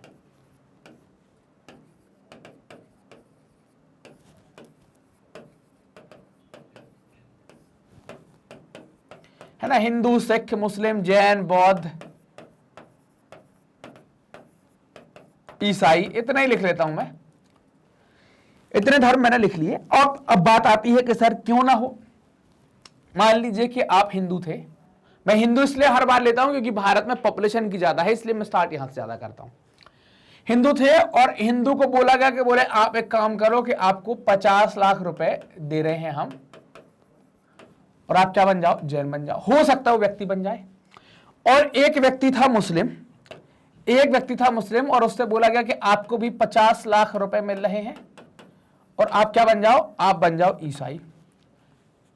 अब ऑफर बताइए कैसा है? कई सारे लोग पैसे में परिवर्तित होंगे। मान लीजिए कि ये हिंदू से जैन बन गया, ये मुस्लिम से ईसाई बन गया। अब होगा क्या कि जो ये ईसाई है इसको फिर ऑफर आया कि बोले 10 लाख रुपए ले लो। मान लो इसके 50 लाख खर्च होने लगे, कम बचे, 10 लाख रुपए ले लो और बौद्ध बन जाओ। लेगा कि मना करेगा? ले लिया।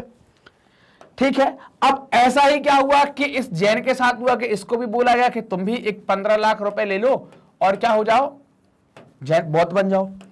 अब जो बौद्ध है ना, अब जो बौद्ध है इसको भी ऑफर आ गया, जो बौद्ध बन गया, कोई भी बौद्ध है, बोले तुम एक काम करो, तुम मुस्लिम बन जाओ, ले लो 20 लाख रुपए हमसे। कहने का मतलब यह है कि एक व्यक्ति ने पहले अपना धर्म बदला, सिख हुआ, फिर सिख से मुस्लिम हुआ, मुस्लिम से जैन हुआ, जैन से बौद्ध हुआ, बौद्ध से ईसाई हुआ। क्या इतने धर्म का परिवर्तन वो व्यक्ति करेगा तो वो किसी धर्म के साथ आत्मीयता से जुड़ पाएगा? और जब ये पैसा आ रहा है, क्योंकि पैसा देना तो इलीगल है, गलत है, तो कहां से पैसा आ रहा है? जो आपको पैसा दे रहे हैं, आपका परिवर्तन करा रहे हैं, तो क्या कमजोर लोग होंगे? देश में अराजकता की स्थिति नहीं बनेगी क्या? इन सब कारणों से हम क्या कहते हैं कि आप स्वतंत्र हैं, आपका मन करे, आप अपनी इच्छा से बिना किसी लालच के सुबह जाओ सिख बन जाओ, शाम को आओ मुस्लिम बन जाओ, दोपहर में जाओ जैन बन जाओ, अगले दिन जाओ बौद्ध बन जाओ, फिर ईसाई बन जाओ, फिर आप कह दो कि हमें कोई धर्म नहीं मानना, सब बदल कर देखिए। वो आपके ऊपर है, लेकिन उसमें पैसा नहीं मिलेगा आपको और दबाव नहीं होगा। लालच में नहीं कर सकते और दबाव में नहीं कर सकते। क्लियर बात? पहली बात क्लियर कि संविधान सभी नागरिकों और समुदायों को किसी भी धर्म का पालन करने और प्रचार करने की आजादी देता है।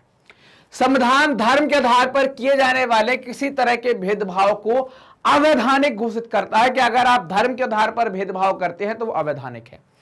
इसके साथ ही संविधान धार्मिक समुदायों में समानता सुनिश्चित करने के लिए, है ना, समानता सुनिश्चित करने के लिए शासन को धार्मिक मामलों में दखल देने का अधिकार देता है। जैसे छुआछूत है तो छुआछूत की इजाजत सरकार, ये धर्म नहीं देगा, संविधान नहीं देगा।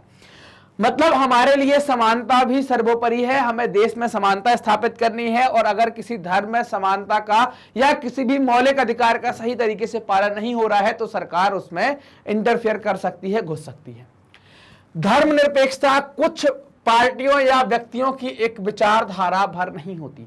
मतलब जो चीज हम पढ़ रहे हैं जिसको आप धर्मनिरपेक्ष कहते हैं, वही धर्मनिरपेक्षता, इसको सेकुलरिज्म कहा जाएगा, वो कुछ पार्टियों या व्यक्तियों की एक विचारधारा भर नहीं होती। यह विचार हमारे संविधान की बुनियाद होते हैं ना। ये विचार जो है वो क्या है? हमारे संविधान की बुनियाद होते हैं। इनके आधार पर ही हमारा संविधान टिका भी हुआ है। सांप्रदायिकता, जिसके बारे में हमने पढ़ा है, जिसपे धर्म के आधार पर कई बार गड़बड़ चीजें करवा दी जाती हैं। सांप्रदायिकता भारत में सिर्फ कुछ लोगों के लिए ही खतरा नहीं है, यह भारत की बुनियादी अवधारणा के लिए भी एक चुनौती है। तो अब ये दो शब्द आपको मिले हैं। हमने दो शब्द कौन कौन से ले लिए हैं? एक शब्द मिला है जिसको कहते हैं आप सांप्रदायिकता, और एक शब्द आपको मिला हुआ है क्या, जिसको आप कहते हैं धर्मनिरपेक्षता। क्या कहते हैं? धर्मनिरपेक्षता।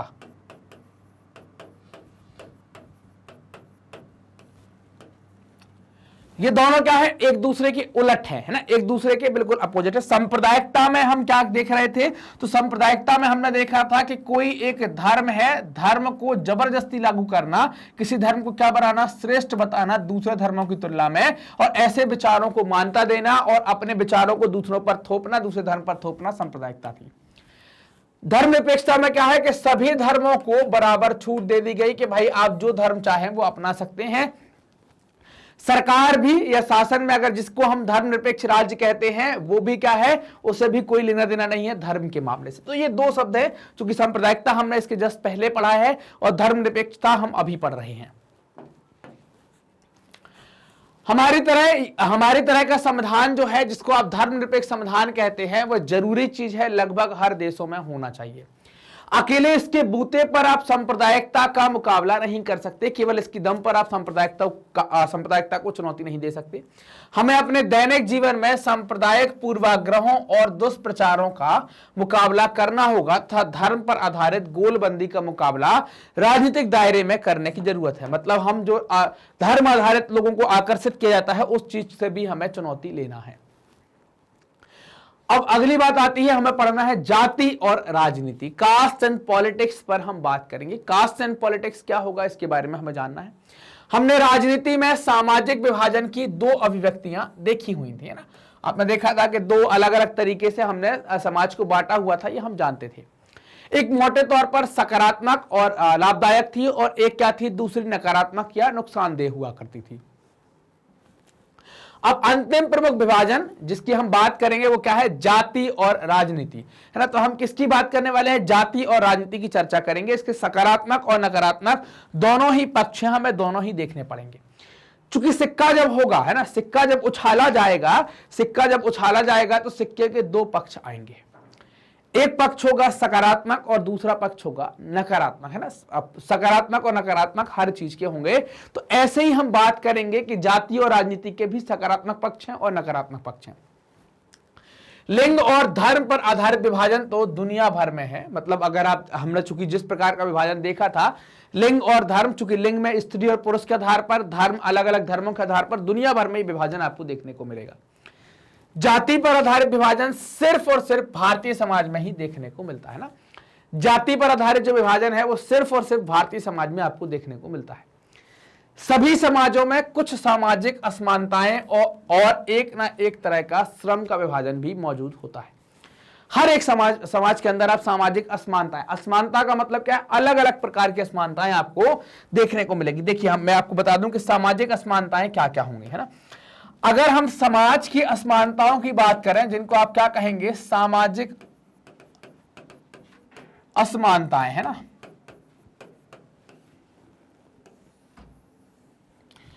सामाजिक असमानता आपको एक तो मिल जाएगी, अगर मैं बात करूं कि जाति के आधार पर भी मिल सकती है। दूसरी आपको मिल जाएगी ऊंच नीच के आधार पर, है ना। तीसरी आपको मिल जाएगी अमीर गरीब के आधार पर, ये कुछ इस प्रकार से, है ना। चौथी आपको मिल जाएगी रहन सहन के आधार पर। पांचवी आपको मिल जाएगी शिक्षा के आधार पर, है ना। तो ऐसे कई सारी आपको चीजें देखने को मिल जाएंगी जिनके आधार पर आप समाज में असमानताएं होती हैं। रहन सहन, शकल सूरत, आपको रंग के आधार पर भी कई सारी जगह मिलेगी, है ना। शकल सूरत के आधार पर, चेहरा कैसा है इसके आधार पर भी लोग मिलते हैं। तो कई प्रकार की सामाजिक असमानताएं जो है वो आपको देखने को यहां पर मिलती हैं। अधिकतर समाजों में पेशा परिवार की एक पीढ़ी से दूसरी पीढ़ी में जाता है। जैसे आप देखते होंगे कि आपको मोची आपने देखा होगा, आपने बुनकर देखा होगा, आपने सुनार देखा होगा,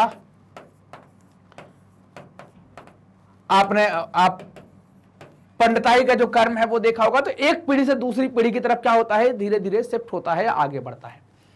लेकिन जाति व्यवस्था इसका एक अतिवादी और स्थायी रूप है ना। जाति व्यवस्था क्या है, इसका एक अतिवादी और स्थायी रूप आपको देखने को मिलता है। चूंकि जाति व्यवस्था में चीजें क्या है, बना दी गई हैं। अगर अब आप दूसरा काम करना भी चाहते हो तो व्यवस्था आपको आसानी से मौका नहीं देती दूसरा काम करने का। आपको ताने सुनने पड़ते हैं, सामाजिक लोकापवाद से भी झेलना पड़ता है, उनसे भी बचना पड़ता है।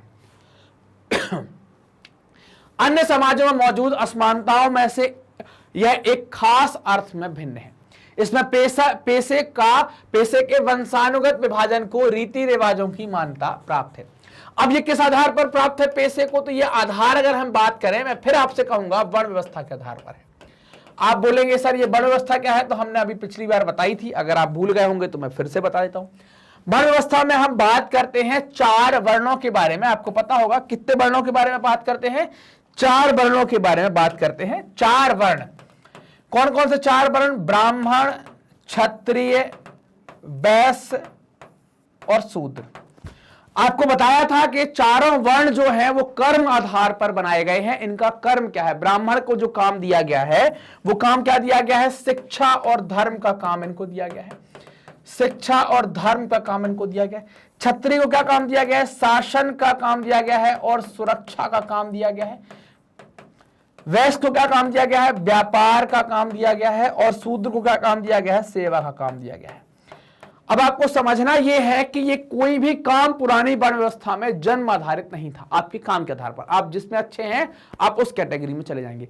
लेकिन जब यही काम वंशानुगत हो गया तो क्या होता है कि इससे फिर पैसा आने लगा। आप पढ़ने में अच्छे हैं नहीं है फिर भी आप पंडित कहलाएंगे, आप जबरदस्ती पोथी पत्रा खोलकर पढ़ेंगे, वो क्या हो गया, पैसा कहलाने लगेगा। पैसे के वंशानुगत विभाजन को रीति रिवाज की जब मान्यता मिल जाती है तो फिर आपको ये अर्थ आपको समझना पड़ेगा कि वो भारत की जाति व्यवस्था बनती है।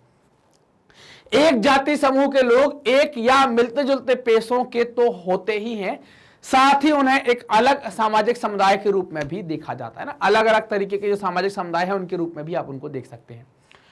उनमें आपस में ही बेटी रोटी अर्थात शादी और खान पान का संबंध होता है। वो लोग अपनी शादियां भी एक दूसरे में करते हैं और उनका खान पान भी लगभग एक सा होता है। अन्य जाति समूहों में उनके बच्चों की ना तो शादी होती है, मतलब अंतर जाति विवाह नहीं हो पाता है, न महत्वपूर्ण पारिवारिक और सामुदायिक आयोजनों में उनकी पात में बैठकर दूसरी जाति के लोग भोजन कर सकते हैं। मतलब आपको इन सब बातों से देखने को मिलेगा कि आपको जो जाति व्यवस्था है वो कितनी मजबूत मिलेगी।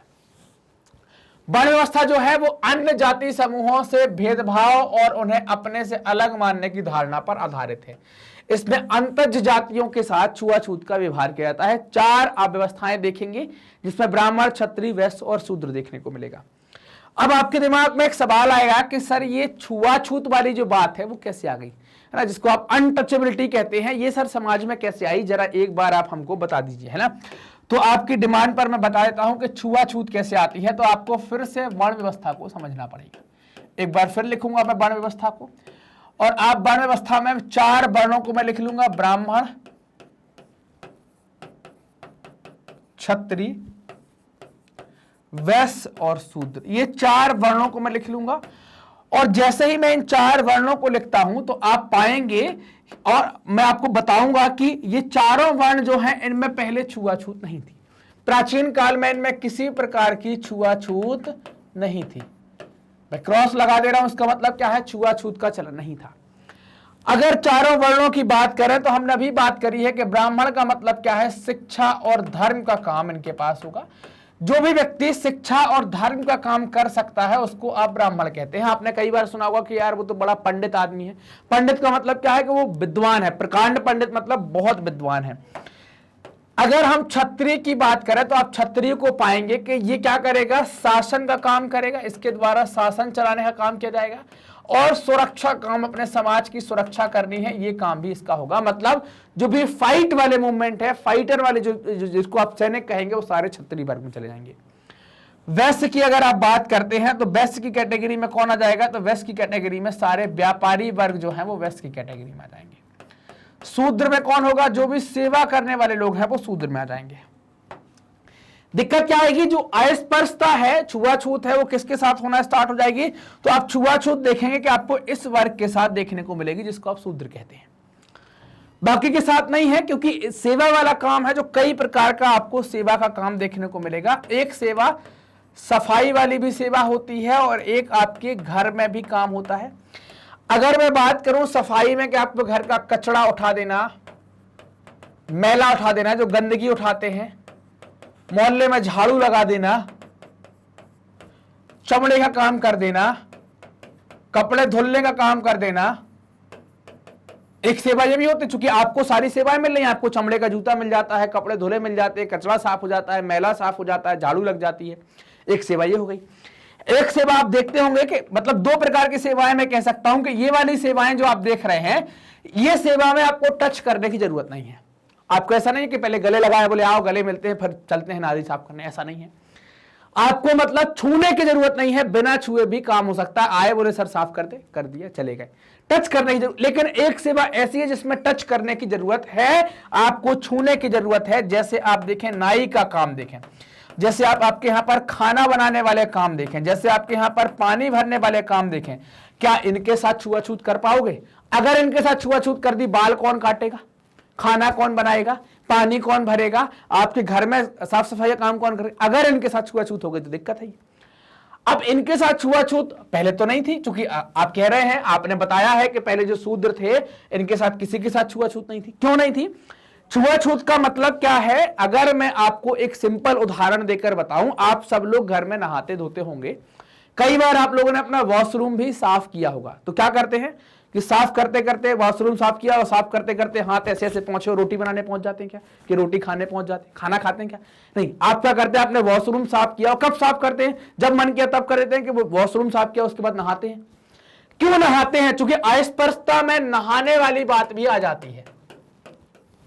समझने वाली बात है, ये आपको आगे के जीवन के लिए भी मैं बातें बता रहा हूं। ये थोड़ी सा अपन, चूंकि ये क्या है, क्योंकि आपको समाज में आगे बढ़ना पड़ेगा, तो आपको ये बातें जाननी पड़ेगी। नहाने से कौन सी अस्पृश्यता खत्म हो जाएगी? बोले उसने हमको छू लिया, हम नहा लेते, हम सही हो जाएंगे। क्या हो जाएगा इससे? बताइए ना, क्या होगा इससे? इससे क्या हो सकता? कुछ नहीं होगा। क्या आत्मा धुल जाएगी जो अंदर है शरीर की? आत्मा को तो ऐसे फाड़ के निकाल के धोना पड़ेगा, तो हम मर जाएंगे, टें बोल जाएंगी। होगा कुछ? कुछ नहीं होगा। अब अगर इसकी मैं बात करूं, अगर साइंटिफिक तरीके से बात करी जाए, तो साइंटिफिक तरीके से वैज्ञानिक दृष्टिकोण देखें, धुलाई मतलब कपड़े साफ करेंगे, इसमें गंदगी होगी तो आपके बैक्टीरिया लगे होंगे, जीवाणु आपके इसमें लगे होंगे। चमड़े का काम करते हैं, मतलब जूते बनाने हैं, तो इसमें भी जीवाणु होंगे। कचरा उठाना है तो इसमें भी जीवाणु होंगे। मैला ढो रहे हैं, झाड़ू लगा रहे हैं, तो इसमें भी जीवाणु होंगे। तो जब आप ये काम कर रहे हैं, इस काम के दौरान आपसे टच नहीं होता था व्यक्ति पुराने जमाने में, क्योंकि अगर आपसे टच होगा तो क्या हो जाएगा कि जीवाणु आ जाएंगे, और इन जीवाणुओं को नहाने के लिए आपको फिर क्या करना पड़ेगा? नहाना पड़ेगा, और वो भी क्या लगाकर? साबुन लगाकर। आप बोलेंगे सर साबुन तो उस जमाने में था नहीं, तो मिट्टी लगाकर, ताकि क्या है, वो कीटाणु आ गया हो तो वो अलग हो जाए, इसलिए नहाने की बात की गई। समाज क्या हुआ? धीरे धीरे गहरी मानसिकता जो है वो सिकुड़ती चली गई। अब आपसे पूछा कि भाई जो चमड़े का काम करता है उसको टच क्यों नहीं करना है, जो सफाई का काम करता है उसको टच क्यों नहीं करना? बोले बस करना नहीं है, सब चला आ रहा है। कारण कोई नहीं बता पाता। तो ये एक्चुअल कारण था। तो ये जो छुआछूत होने लगी, इस छुआछूत को भी खत्म करने की जरूरत है, या खत्म करने की बात की गई है। तो किसके साथ छुआछूत का काम हो रहा है? ये बात समझ में आ गई कि सर जो वर्ण व्यवस्था में चौथे नंबर पर है, पहला नंबर, दूसरा नंबर, तीसरा नंबर और चौथा नंबर, जो चौथे नंबर पर है, जिनको हम शूद्र कहते हैं, जो सेवा का काम करते हैं, उनके साथ छुआछूत होती है। समझ में आई बात? चलिए, इसी कारण से क्या हुआ कि ज्योतिबा फुले, महात्मा गांधी, डॉक्टर बी.आर. अंबेडकर, पेरियार, रामास्वामी नायकर, ये ऐसे बड़े बड़े व्यक्ति हैं जो राजनेता हैं और समाज सुधारक हैं। इनने जातिगत भेदभाव से मुक्त व्यवस्था अपनाने की बात करी, क्योंकि ये लोग समझते थे कि व्यवस्था कैसे आई है, ये कैसे चीजें चालू हो पाई, ये लोग सारी बातें समझते थे। तो इनने क्या किया? इन सब भेदभाव को मुक्त करने के लिए काम भी किया, और इसके लिए इनने एक कोशिश भी की कि भाई जातिगत व्यवस्था को खत्म कर दिया जाए। इन महापुरुषों के प्रयासों और सामाजिक आर्थिक बदलावों के चलते आधुनिक भारत में जाति की संरचना और जाति व्यवस्था में भारी बदलाव आया है। काफी बदलाव आपको देखने को मिलेगा। बदलाव के कारण क्या है? आर्थिक विकास, शहरीकरण, साक्षरता, शिक्षा के विकास, पेशा चुनने की आजादी, गांव में जमींदार व्यवस्था का कमजोर पड़ना, इन सब से जाति व्यवस्था के पुराने स्वरूप और वर्ण व्यवस्था पर टिकी मानसिकता कमजोर पड़ी है, उसमें बदलाव आना स्टार्ट हो गया है। तो ये सब महापुरुषों की कोशिश भी है, साथ ही साथ ये बदलाव हो रहे हैं। इन कारण से भी आपको ये सारे बदलाव देखने को मिलेंगे। शहरी इलाकों में तो अब ज्यादातर इस बात का कोई हिसाब नहीं रखता कि हमारे ट्रेन में बगल की सीट पर कौन बैठा है और रेस्टोरेंट में हमारे साथ मेज पर बैठकर कौन व्यक्ति खाना खा रहा है। आप लस्सी पीने जाते हैं, आप अपने गिलास का पैसा देते हैं और अपना गिलास लेते हैं। ये हालांकि मैंगो जूस है, आपने अपना पेमेंट दिया और अपना गिलास दिया। आपको पता है, आपको नहीं, मतलब आपको नहीं जानना, या आपको कोई लेना देना नहीं है बगल वाला गिलास कौन लेगा या किसके गिलास से आपका गिलास टच हो गया। अब शहरों में ऐसी कोई बात नहीं करता, कोई सोचता नहीं है। संविधान में किसी भी तरह के जातिगत भेदभाव का निषेध किया गया है ना, किसी भी तरीके का जातिगत भेदभाव है उसका निषेध यहां पर किया गया है। संविधान ने जाति व्यवस्था से पैदा हुए अन्याय को समाप्त करने वाली नीतियों का आधार तय कर दिया है ना। संविधान ने जो है जाति व्यवस्था से अन्याय को समाप्त करने वाली कई सारी नीतियां बनाई हैं और संविधान के अनुच्छेद 18 में आप अस्पृश्यता का अंत भी देख पाते हैं। अगर 100 साल पहले का कोई व्यक्ति एक बार फिर से भारत में आ जाए तो वो देखकर दंग रह जाएगा, चौंक जाएगा कि भारत कितना बदल गया है। बहरहाल समकालीन भारत में जाति प्रथा विदा नहीं हुई है। मतलब ये आपको अभी भी चिंता का बात है, चिंता का विषय है कि जाति प्रथा अभी भी मौजूद है। जाति व्यवस्था के कुछ पुराने पहलू अभी भी बरकरार हैं। अभी भी ज्यादातर लोग अपनी जाति या कबीले में ही शादी करते हैं। अंतर जाति विवाह आपको देखने को नहीं मिलेंगे। स्पष्ट संवैधानिक प्रावधान के बावजूद छुआछूत की प्रथा अभी भी पूरी तरह समाप्त नहीं हुई है। जाति व्यवस्था के अंतर्गत सदियों से कुछ समूहों को लाभ की स्थिति में तो कुछ समूहों को दबाकर रखा गया है, कुछ को सप्रेस कर दिया गया, कुछ को लाभ मिला, कुछ को दबाया गया। इसका प्रभाव सदियों बाद आज भी आपको देखने को मिलता है ना। कई सारी बात आप देख पाते हैं कि आपको ये व्यवस्था यहां पर देखने को मिलती है। चलिए देखो, जिन जातियों में पहले पढ़ाई लिखाई का चलन था, जैसे हमने वर्ण व्यवस्था में बात करी, 4 वर्ण, तो पढ़ाई लिखाई का वर्ण आप देख पाए ब्राह्मणों के पास था। तो जिन जातियों में ब्राह्मण, क्षत्रिय, वैश्य, बाद में सबने पढ़ाई लिखाई करी, तो जिन जातियों में पहले भी पढ़ाई लिखाई का चलन मौजूद था, जिनकी शिक्षा पर पकड़ थी, आधुनिक शिक्षा व्यवस्था में उन्हीं का बोलबाला आज भी है। जिन जातियों को पहले शिक्षा से वंचित रखा जाता था, उनके सदस्य आज भी स्वाभाविक तौर पर शिक्षा में पिछड़े हुए हैं। यही कारण है कि शहरी मध्यम वर्ग में अगली जातियों के लोगों का अनुपात असामान्य रूप से काफी ज्यादा है। जाति और आर्थिक हैसियत में काफी निकटता का संबंध आपको देखने को मिलेगा, है ना। जाति की अगर बात करें, जाति और हम बात करें आर्थिक संबंध के बारे में, है ना। जाति और आर्थिक संबंध की बात होती है तो जाति और आर्थिक संबंध में कैसे निकटता का संबंध है ना। जाति और आर्थिक संबंध में कैसे, तो देखिए जाति में कई प्रकार की वर्ण व्यवस्थाओं में अगर 4 की बात कर लें कि ब्राह्मण, क्षत्रिय, वैश्य और शूद्र, तो इनमें आप देखेंगे कि जिनने शिक्षा प्राप्त की है वो क्या है, आपको पैसे के मामले में भी आपको ज्यादा मिलेंगे। पैसे में कमजोर वर्ग कौन मिलेगा, इस शूद्र का वर्ग जो है वो पैसे में कमजोर मिलेगा। तो जाति व्यवस्था का आर्थिक संबंध आप सीधे तौर पर देख पाए, डायरेक्टली संबंध आपको देखने को मिलेगा। अब आप देख लीजिए, गरीबी रेखा के नीचे जीवन बसर करने वाले जो लोग हैं उनका प्रतिशत में अनुपात, और हमने जाति के हिसाब से बात करी है, 1999-2000 की बात है। जाति और समुदाय ग्रामीण और शहरी पर अगर बात करते हैं तो अनुसूचित जातियां 45.8 और यहाँ 35.6, अनुसूचित जातियां 35.9, 38.3। मतलब शहरी ग्रामीण की अगर हम देखते हैं तो इतनी, इनमें आप देख पाए परसेंटेज आपको काफी ज्यादा मिलेगा जो गरीबी रेखा में है, चाहे शहर में हो चाहे गांव में हो।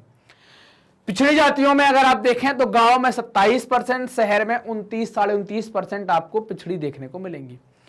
मुस्लिम्स अगड़ी जातियां अगर आप देखेंगे तो शहरों में आपको 26%, लगभग 27% के आसपास पिछड़ी हैं, और गांव में 27% और शहर में लगभग 34%।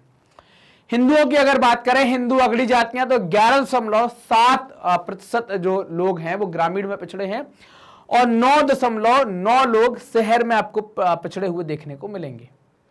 उच्च जाति के सिख आप देखें तो शहर में, गांव में आपको पिछड़े नहीं मिलेंगे, शहर में आपको पिछड़ापन देखने को मिलेगा लगभग 5%। अगली जाति, अन्य अगली जातियों का अगर आप कॉन्सेप्ट देखते हैं तो आपको ग्रामीण क्षेत्र में 16% के आसपास पिछड़ा, शहरी में 2.7।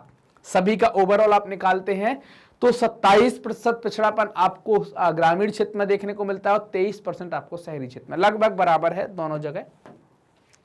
तो ये पिछड़ापन देखकर आपको पता चल गया होगा कि इनका जाति व्यवस्था का आर्थिक संबंध या आर्थिकता से या अमीरी गरीबी से सीधा संबंध आपको देखने को मिलेगा। सांप्रदायिकता की तरह जातिवाद भी इस मान्यता पर आधारित है कि जाति ही सामाजिक समुदाय के गठन का एकमात्र आधार है। यह चिंतन पद्धति के अनुसार एक जाति के लोग एक स्वाभाविक सामाजिक समुदाय का निर्माण करते हैं ना। एक जाति के लोग क्या है, एक ही स्वाभाविक सामाजिक समुदाय का निर्माण करते हैं, उनके हित एक जैसे होते हैं तथा दूसरी जाति के लोगों से उनके हितों का कोई मेल नहीं होता ना। दूसरी जाति के जो लोग हैं उनसे उनका कोई मेल नहीं होता है, मेल नहीं खा पाते हैं। अब बात करेंगे, है ना, हमारी जो बात चल रही है यहां पर हम क्या देख रहे हैं, राजनीति में जाति। तो यहां पर अब बात करेंगे कि जैसा हमने सांप्रदायिकता के मामले में देखा, सांप्रदायिकता का मतलब क्या है वो हम जानते हैं कि धर्म का श्रेष्ठ हो जाना, धर्म को स्थापित कर देना दूसरे धर्म के ऊपर, उसकी श्रेष्ठता को स्थापित कर देना दूसरे धर्म के ऊपर, उस सांप्रदायिकता कहते हैं। यह मानता हमारे अनुभव से पुष्ट नहीं होती। हमारे अनुभव बताते हैं कि जाति हमारे जीवन का एक पहलू जरूर है, लेकिन यही एकमात्र सबसे ज्यादा महत्वपूर्ण पहलू नहीं है। इंपॉर्टेंट है लेकिन बहुत ज्यादा इंपॉर्टेंट है ऐसा भी आपको देखने को नहीं मिलेगा। राजनीति में जाति अनेक रूप ले सकती है, चूंकि हम पढ़ ही रहे हैं कि जाति में, राजनीति में जाति, तो राजनीति में जाति कई सारे रूप ले सकती है। जब पार्टियां चुनाव के उम्मीदवार तय करती हैं उस टाइम पर भी जातिगत आंकड़े जरूर देखती हैं। तो चुनाव क्षेत्र में मतदाताओं की जातियों का हिसाब ध्यान में रखा जाता है ताकि उन्हें चुनाव जीतने के लिए जरूरी वोट मिल सके।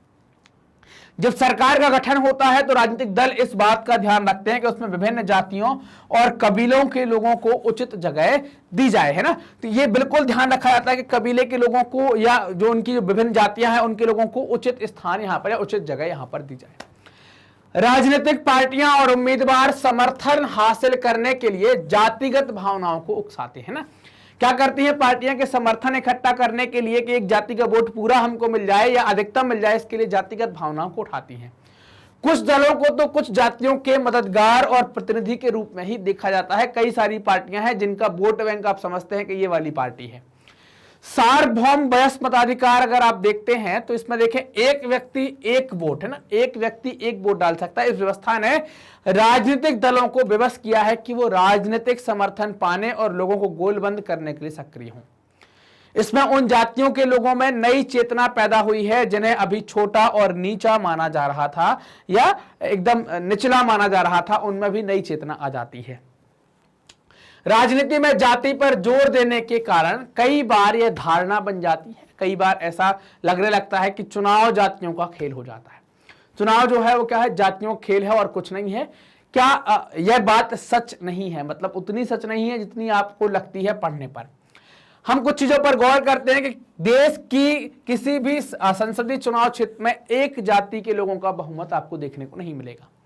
इसलिए हर पार्टी और उम्मीदवार को चुनाव जीतने के लिए एक जाति और एक से ज्यादा समुदाय के लोगों का भरोसा हासिल करना पड़ता है, तब वो जाकर चुनाव जीत पाता है।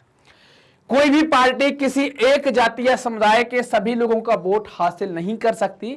जब लोग किसी जाति विशेष को किसी एक पार्टी का वोट बैंक कहते हैं तो इसका मतलब यह होता है कि उस जाति के ज्यादातर लोग उसी पार्टी को वोट देते हैं ना। वोट बैंक का मतलब क्या होगा कि वो जाति उनकी वोट बैंक है, इसका मतलब यह है कि उस जाति के लोग ज्यादातर उसी पार्टी को वोट देते हैं। अगर किसी चुनाव में एक जाति के लोगों का प्रभुत्व माना जा रहा है तो अनेक पार्टियों को उसी जाति का उम्मीदवार खड़ा करने से कोई रोक नहीं सकता। कई सारे उस जाति के उम्मीदवार खड़े हो जाते हैं, तब तो वोट बटेगा, तब भी फिर एक जाति से ही व्यक्ति चुनाव नहीं जीत पाएगा। ऐसे में कुछ मतदाताओं के सामने उनकी जाति के एक से ज्यादा उम्मीदवार होते हैं, तो किसी किसी जाति के मतदाताओं के सामने उनकी जाति का एक भी उम्मीदवार नहीं होता। कई बार ऐसा भी होता है कि उन्हें अपनी जाति के कोई उम्मीदवार देखने को नहीं मिलता। हमारे देश में सत्तारूढ़ दल, वर्तमान सांसद और विधायकों को अक्सर हार का सामना करना पड़ता है। अगर जातियों और समुदायों की राजनीतिक पसंद एक ही होती तो ऐसा संभव नहीं हो पाता, ऐसा बिल्कुल भी नहीं कर पाते। स्पष्ट है कि चुनाव में जाति की भूमिका महत्वपूर्ण होती है, किंतु दूसरे कारक भी इतने ही असरदार होते हैं। मतदाता अपनी जातियों से जितना जुड़ाव रखते हैं अक्सर उससे ज्यादा गहरा जुड़ाव पार्टी के साथ भी रखते हैं, राजनीतिक दलों के साथ भी रखते हैं। एक जाति या समुदाय के भीतर भी अमीर और गरीब लोगों के हित अलग अलग होते हैं। एक ही समुदाय के अमीर और गरीब लोग अक्सर अलग अलग पार्टियों को वोट देते हैं, अलग अलग पार्टियों को इनके द्वारा वोट दिया जाता है। सरकार के कामकाज के बारे में लोगों की राय और नेताओं की लोकप्रियता का चुनाव पर अक्सर निर्णायक असर होता है, पता चलता है जीत और हार के माध्यम से। अब बात करनी है भारत की सामाजिक और धार्मिक विविधता के बारे में कि भारत में क्या क्या सामाजिक और धार्मिक विविधता है, उसके बारे में देखेंगे। और इसके बाद हम एक और चीज देखेंगे कि भाई ये हमने देख लिया कि राजनीति में जाति, अब जाति में राजनीति भी देखेंगे। वो इसके बाद सामाजिक और धार्मिक विविधता देख लें, फिर उसके बाद हम देखते हैं जनगणना में प्रत्येक 10 साल बाद सभी नागरिकों के धर्मों को भी दर्ज किया जाता है। अलग अलग जो लोग हैं उनके धर्मों को यहां पर दर्ज किया जा रहा है। जनगणना विभाग के आदमी हर घर जाकर लोगों से उनके बारे में सूचनाएं जुटाते हैं, कुछ सवाल करते हैं, कुछ जवाब पूछते हैं। धर्म समेत सभी बातों के बारे में लोगों से लोग जो बताते हैं उसको वो वैसा ही रजिस्टर में क्या कर लेते हैं, लिख लेते हैं। अगर कोई नास्तिक है तो नास्तिक, कोई जिस धर्म का है उस धर्म की बातें वहां पर लिखते जाते हैं। इस कारण देश में विभिन्न धर्मों को मानने वाले लोगों की संख्या और उनके अनुपात में आए किसी बदलाव के बारे में हमारे पास विश्वसनीय सूचनाएं हो जाती हैं, रिलायबल इंफॉर्मेशन हमारे पास होती है। और हम कुछ चार्ट के माध्यम से देखेंगे भी, जो आगे जाकर हमें देखने को मिलेगा। आजादी के बाद प्रत्येक धार्मिक समुदाय की आबादी तो काफी बड़ी है, पर कुल आबादी में प्रतिशत जो है उसमें ज्यादा बदलाव देखने को नहीं मिलेगा। प्रतिशत के हिसाब से देखें तो 1961 के बाद हिंदू, जैन और ईसाई समुदाय का हिस्सा मामूली रूप से घटा है, जबकि मुस्लिम, सिख और बौद्धों का हिस्सा मामूली रूप से बढ़ा है। बहुत नाम मात्र का, मतलब अगर हम नजरअंदाज भी करें तो भी कोई दिक्कत की बात नहीं है।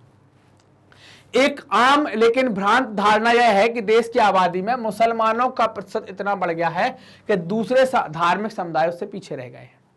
प्रधानमंत्री के द्वारा नियुक्त उच्च स्तरीय समिति, इसको सच्चर समिति कहते हैं, सच्चर समिति के नाम से जाना गया, कि आकलन से स्पष्ट हो गया कि मुस्लिम आबादी का अनुपात थोड़ा जरूर बढ़ेगा, लेकिन अगले 50 वर्षों में भी यह 3-4% से ज्यादा नहीं बढ़ पाएगा। इससे साबित होता है कि एक व्यापक फलक पर विभिन्न धार्मिक समुदायों के अनुपात में कोई बड़ा उलटफेर नहीं होने वाला है, कोई बड़ा उलटफेर आप नहीं देखने वाले हैं। यही बात प्रमुख जाति समूहों पर भी लागू होती है। जैसे आप बात करें अनुसूचित जाति और अनुसूचित जनजाति, जिसको सामान्य तौर पर एससी और एसटी के रूप में आप जानते हैं, तो जब हम जनगणना करते हैं, इनकी गिनती करते हैं, तो इनकी गिनती को अलग से दर्ज किया जाता है।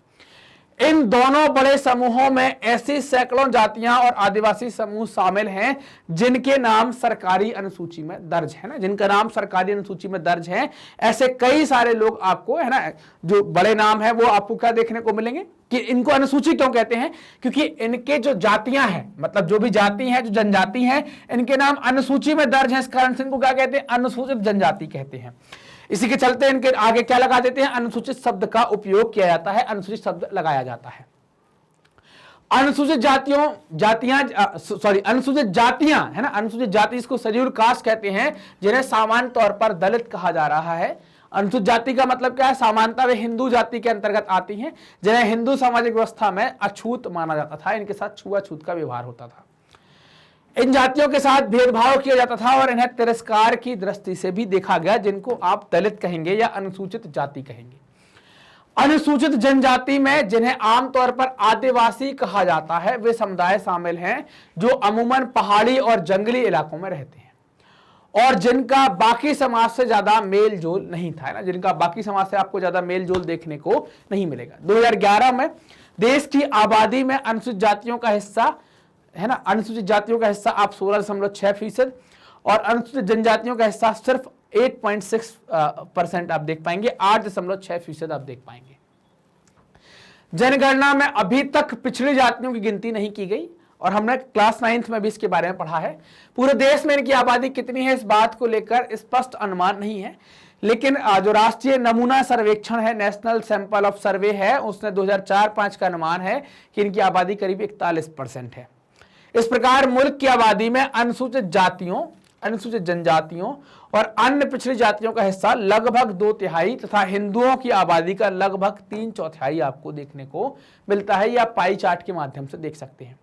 सबसे बड़ा वर्ग आप धार्मिक में देख सकते हैं हिंदू, और दूसरा बड़ा वर्ग आप देख सकते हैं मुसलमान, तीसरा आप देखेंगे ईसाई, चौथा आप देखेंगे सिख, फिर आपके पास आएगा बौद्ध, फिर जैन, फिर इनके अलावा कुछ ऐसे लोग जो कोई धर्म को नहीं मानते हैं। ये 2011 की जनगणना का डेटा आप देख पा रहे हैं। एक बात आती है अप्रकट रंग भेद, आपने एक फोटो आपके चैप्टर में लगी होगी इस प्रकार से, तो अप्रकट रंग भेद के बारे में भी बात करनी है। इस मुल्क में पैदा होने की गलती करने वालों चले जाते हैं जो विदेश, बोलते हैं पराई भाषा, पहनते हैं अजनबी पोशाक और भूल जाते हैं इस मुल्क को। उन्हें मेरा सलाम है, मतलब ऐसे लोगों को वो सलाम करने के लिए लिख रहा है जो देश छोड़कर चले जाते हैं और जो नहीं भूलते, सदियों तक पीटे जाने के बाद भी नहीं बदलते। ऐसे बेगर्दों से पूछता हूं क्या करो, क्या कहोगे अगर किसी ने पूछा तुमसे क्या होता है छुआछूत। क्या यह ईश्वर की तरह अविनाशी है, मतलब ईश्वर की तरह ये नहीं मिटने वाला है? कैसा होता है अछूत, किसकी तरह दिखता है, मतलब अछूत जिसके साथ अछूत का व्यवहार हो रहा है वो कैसा दिख रहा है, या फिर धर्माधीशों का दुश्मन है, क्या वह विधर्मी होता है या एक पापी या फिर एक नास्तिक, बताओ मुझे। क्या जवाब होगा तुम्हारा? क्या तुम बगैर हिचकिचाए कह सकोगे कि मैं ही अछूत, मैं ही हूं अछूत, ऐसा कह पाओगे? इसी से मैं कहता हूं, है ना, इसी से मैं कहता हूं कि इस मुल्क में पैदा होने की गलती करने वालों, तुम्हें अब गलती सुधारनी होगी, या तो देश छोड़ो या फिर युद्ध करो। ये किसने लिखा है? बाबूराव बागुल की कविता है, उसका हिंदी अनुवाद किया गया है, हिंदी में बताया गया है। अब एक और टॉपिक बचा है जिसमें हमें बात करनी है, जाति के अंदर राजनीति। राजनीति में जाति हमने देख ली, अब जाति में राजनीति को हमको देखना है। अभी तक हमने इसी चीज पर गौर किया है कि राजनीति में जाति की भूमिका क्या है। इसका इसका यह मतलब नहीं है कि जाति और राजनीति के बीच सिर्फ एक तरफा संबंध है, दो तरफा संबंध है, दोनों तरफ से आप देख सकते हैं। राजनीति भी जातियों को राजनीति के अखाड़े में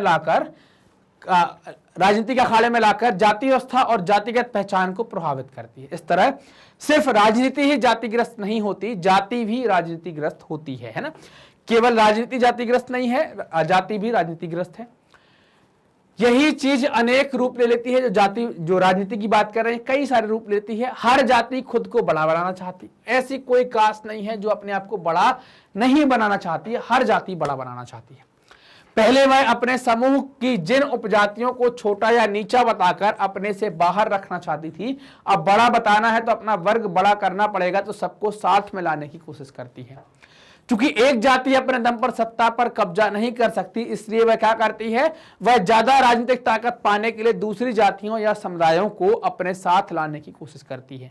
इसी तरह उनके बीच संवाद और मोल तोल होता है। आपने राजनीतिक गोलबंदी में अगड़ा और पिछड़ा जैसे शब्दों के बारे में सुना होगा। ये सब क्या है? कई सारी जातियों को साथ में लाकर बनाए गए शब्द होते हैं। इस प्रकार जाति राजनीति में कई तरह की भूमिकाएं निभाती है और एक तरह से यही चीजें दुनिया भर की राजनीति में चलती हैं। दुनिया भर में भी आप इस प्रकार का सिस्टम देख सकते हैं। दुनिया भर में राजनीतिक पार्टियां वोट पाने के लिए सामाजिक समूहों और समुदायों को गोलबंद करने का प्रयास करती हैं, उनको अपनी तरफ आकर्षित करने का प्रयास करती हैं, ताकि वो लोग आकर्षित हो जाएं और हमसे जुड़ जाएं और हमें वोट देना स्टार्ट करें। कुछ खास स्थितियों में राजनीति में जातिगत भिन्नताएं और असमानताएं वंचित और कमजोर समुदाय के लिए अपनी बातें आगे बढ़ाने और सत्ता में अपनी हिस्सेदारी मांगने की गुंजाइश भी पैदा करती है। मतलब अगर हम कहें कि सामाजिक विभाजन अगर जाति के आधार पर होता है और जाति में राजनीति है ना, जाति के अंदर राजनीति है, तो कोई बुरी चीज नहीं है। इससे वंचित और दलित जो शोषित हैं उनको अपनी बातें रखने, अपनी बातें आगे बढ़ाने और अपनी हिस्सेदारी मांगने की गुंजाइश मिल जाती है। इस अर्थ में जातिगत राजनीति ने दलित और पिछड़ी जातियों के लोगों के लिए सत्ता तक पहुंचने तथा निर्णय प्रक्रिया को बेहतर ढंग से प्रभावित करने की स्थिति भी पैदा की है। अनेक पार्टियां और गैर राजनीतिक संगठन खास जातियों के खिलाफ भेदभाव समाप्त करने की कोशिश करते हैं, आंदोलन करते हैं, उनके साथ ज्यादा सम्मानजनक व्यवहार करने, उनके लिए जमीन जायदाद या अवसर उपलब्ध कराने की मांग के लिए इनके द्वारा क्या किए जाते हैं, अलग अलग जगह आंदोलन करते हैं। इसके साथ यह भी सच है कि सिर्फ एक जाति पर जोर देना नुकसानदेह हो सकता है, वो ज्यादा खतरनाक हो सकता है, जैसा कि धर्म के मामले में स्पष्ट होता है। सिर्फ जातिगत पहचान पर आधारित राजनीति लोकतंत्र के लिए शुभ नहीं है, वो लोकतंत्र के लिए खतरा हो सकता है। इससे अक्सर गरीबी, विकास, भ्रष्टाचार जैसे बड़े मुद्दों से ध्यान भटकता है और इनकी तरफ नहीं जाएगा तो बिना विकास और गरीबी में आप क्या करेंगे। कई बार जातिवाद तनाव, टकराव और हिंसा को भी बढ़ाता है, हिंसा भी इससे बढ़ जाती है। तो जाति में राजनीति अच्छी है, राजनीति में जाति अच्छी है जब तक निचले दबे शोषित का भला हो रहा है। किसी एक जाति को हमें टारगेट कर नहीं चलना चाहिए।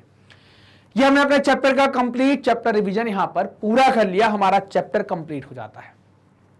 आप जानते हैं कि मैग्नेट ब्रेन्स अपनी हाई क्वालिटी एजुकेशन के लिए जाना जाता है, साथ ही साथ निःशुल्क शिक्षा के लिए। मतलब आपको क्वालिटी कंटेंट के लिए किसी प्रकार का कोई पेमेंट नहीं करना, कोई वीडियो के लिए कोई पैसा नहीं खर्च करना, कोई सब्सक्रिप्शन नहीं लेना। हम बहुत सारे कोर्स चलाते हैं, CBSE, English medium, Hindi medium, NTSC, olympiad, CUET, ये सारे कोर्स हैं जिनके वीडियो आप बिल्कुल निःशुल्क में देख सकते हैं हमारे ऑफिशियल यूट्यूब चैनल पर, हमारी वेबसाइट पर, हमारे एप्लीकेशन पर, जिससे आप मैग्नेट ब्रेन्स जो मैग्नेट ब्रेन्स का एप्लीकेशन है जिसे आप अपने मोबाइल के प्ले स्टोर से डाउनलोड कर सकते हैं। सर्च करेंगे मैग्नेट ब्रेन्स तो आपको मिल जाएगा। इसके अलावा आप हमसे जुड़ सकते हैं यूट्यूब, फेसबुक, इंस्टा, ट्विटर और टेलीग्राम के माध्यम से। सर्च करेंगे मैग्नेट ब्रेन्स तो आप हमें वहां पाएंगे, वहां पर भी आप हमसे कनेक्ट हो सकते हैं। ये वीडियो आप देख रहे हैं मैग्नेट ब्रेन्स के Hindi channel magnet brains Hindi medium पर, तो चैनल को सब्सक्राइब करें, वीडियो को लाइक करें, अपने दोस्तों के साथ जमकर शेयर करें। कमेंट सेक्शन में जाकर कमेंट करें, बताएं कि आपको वीडियो कैसे लगे हैं। अगर कोई डाउट है तो उनको भी आप कमेंट में पूछ सकते हैं। मिलते हैं अगले वीडियो में, तब तक अपना ध्यान रखिए, ख्याल रखिए, मस्त रहिए, पढ़ते रहिए। धन्यवाद।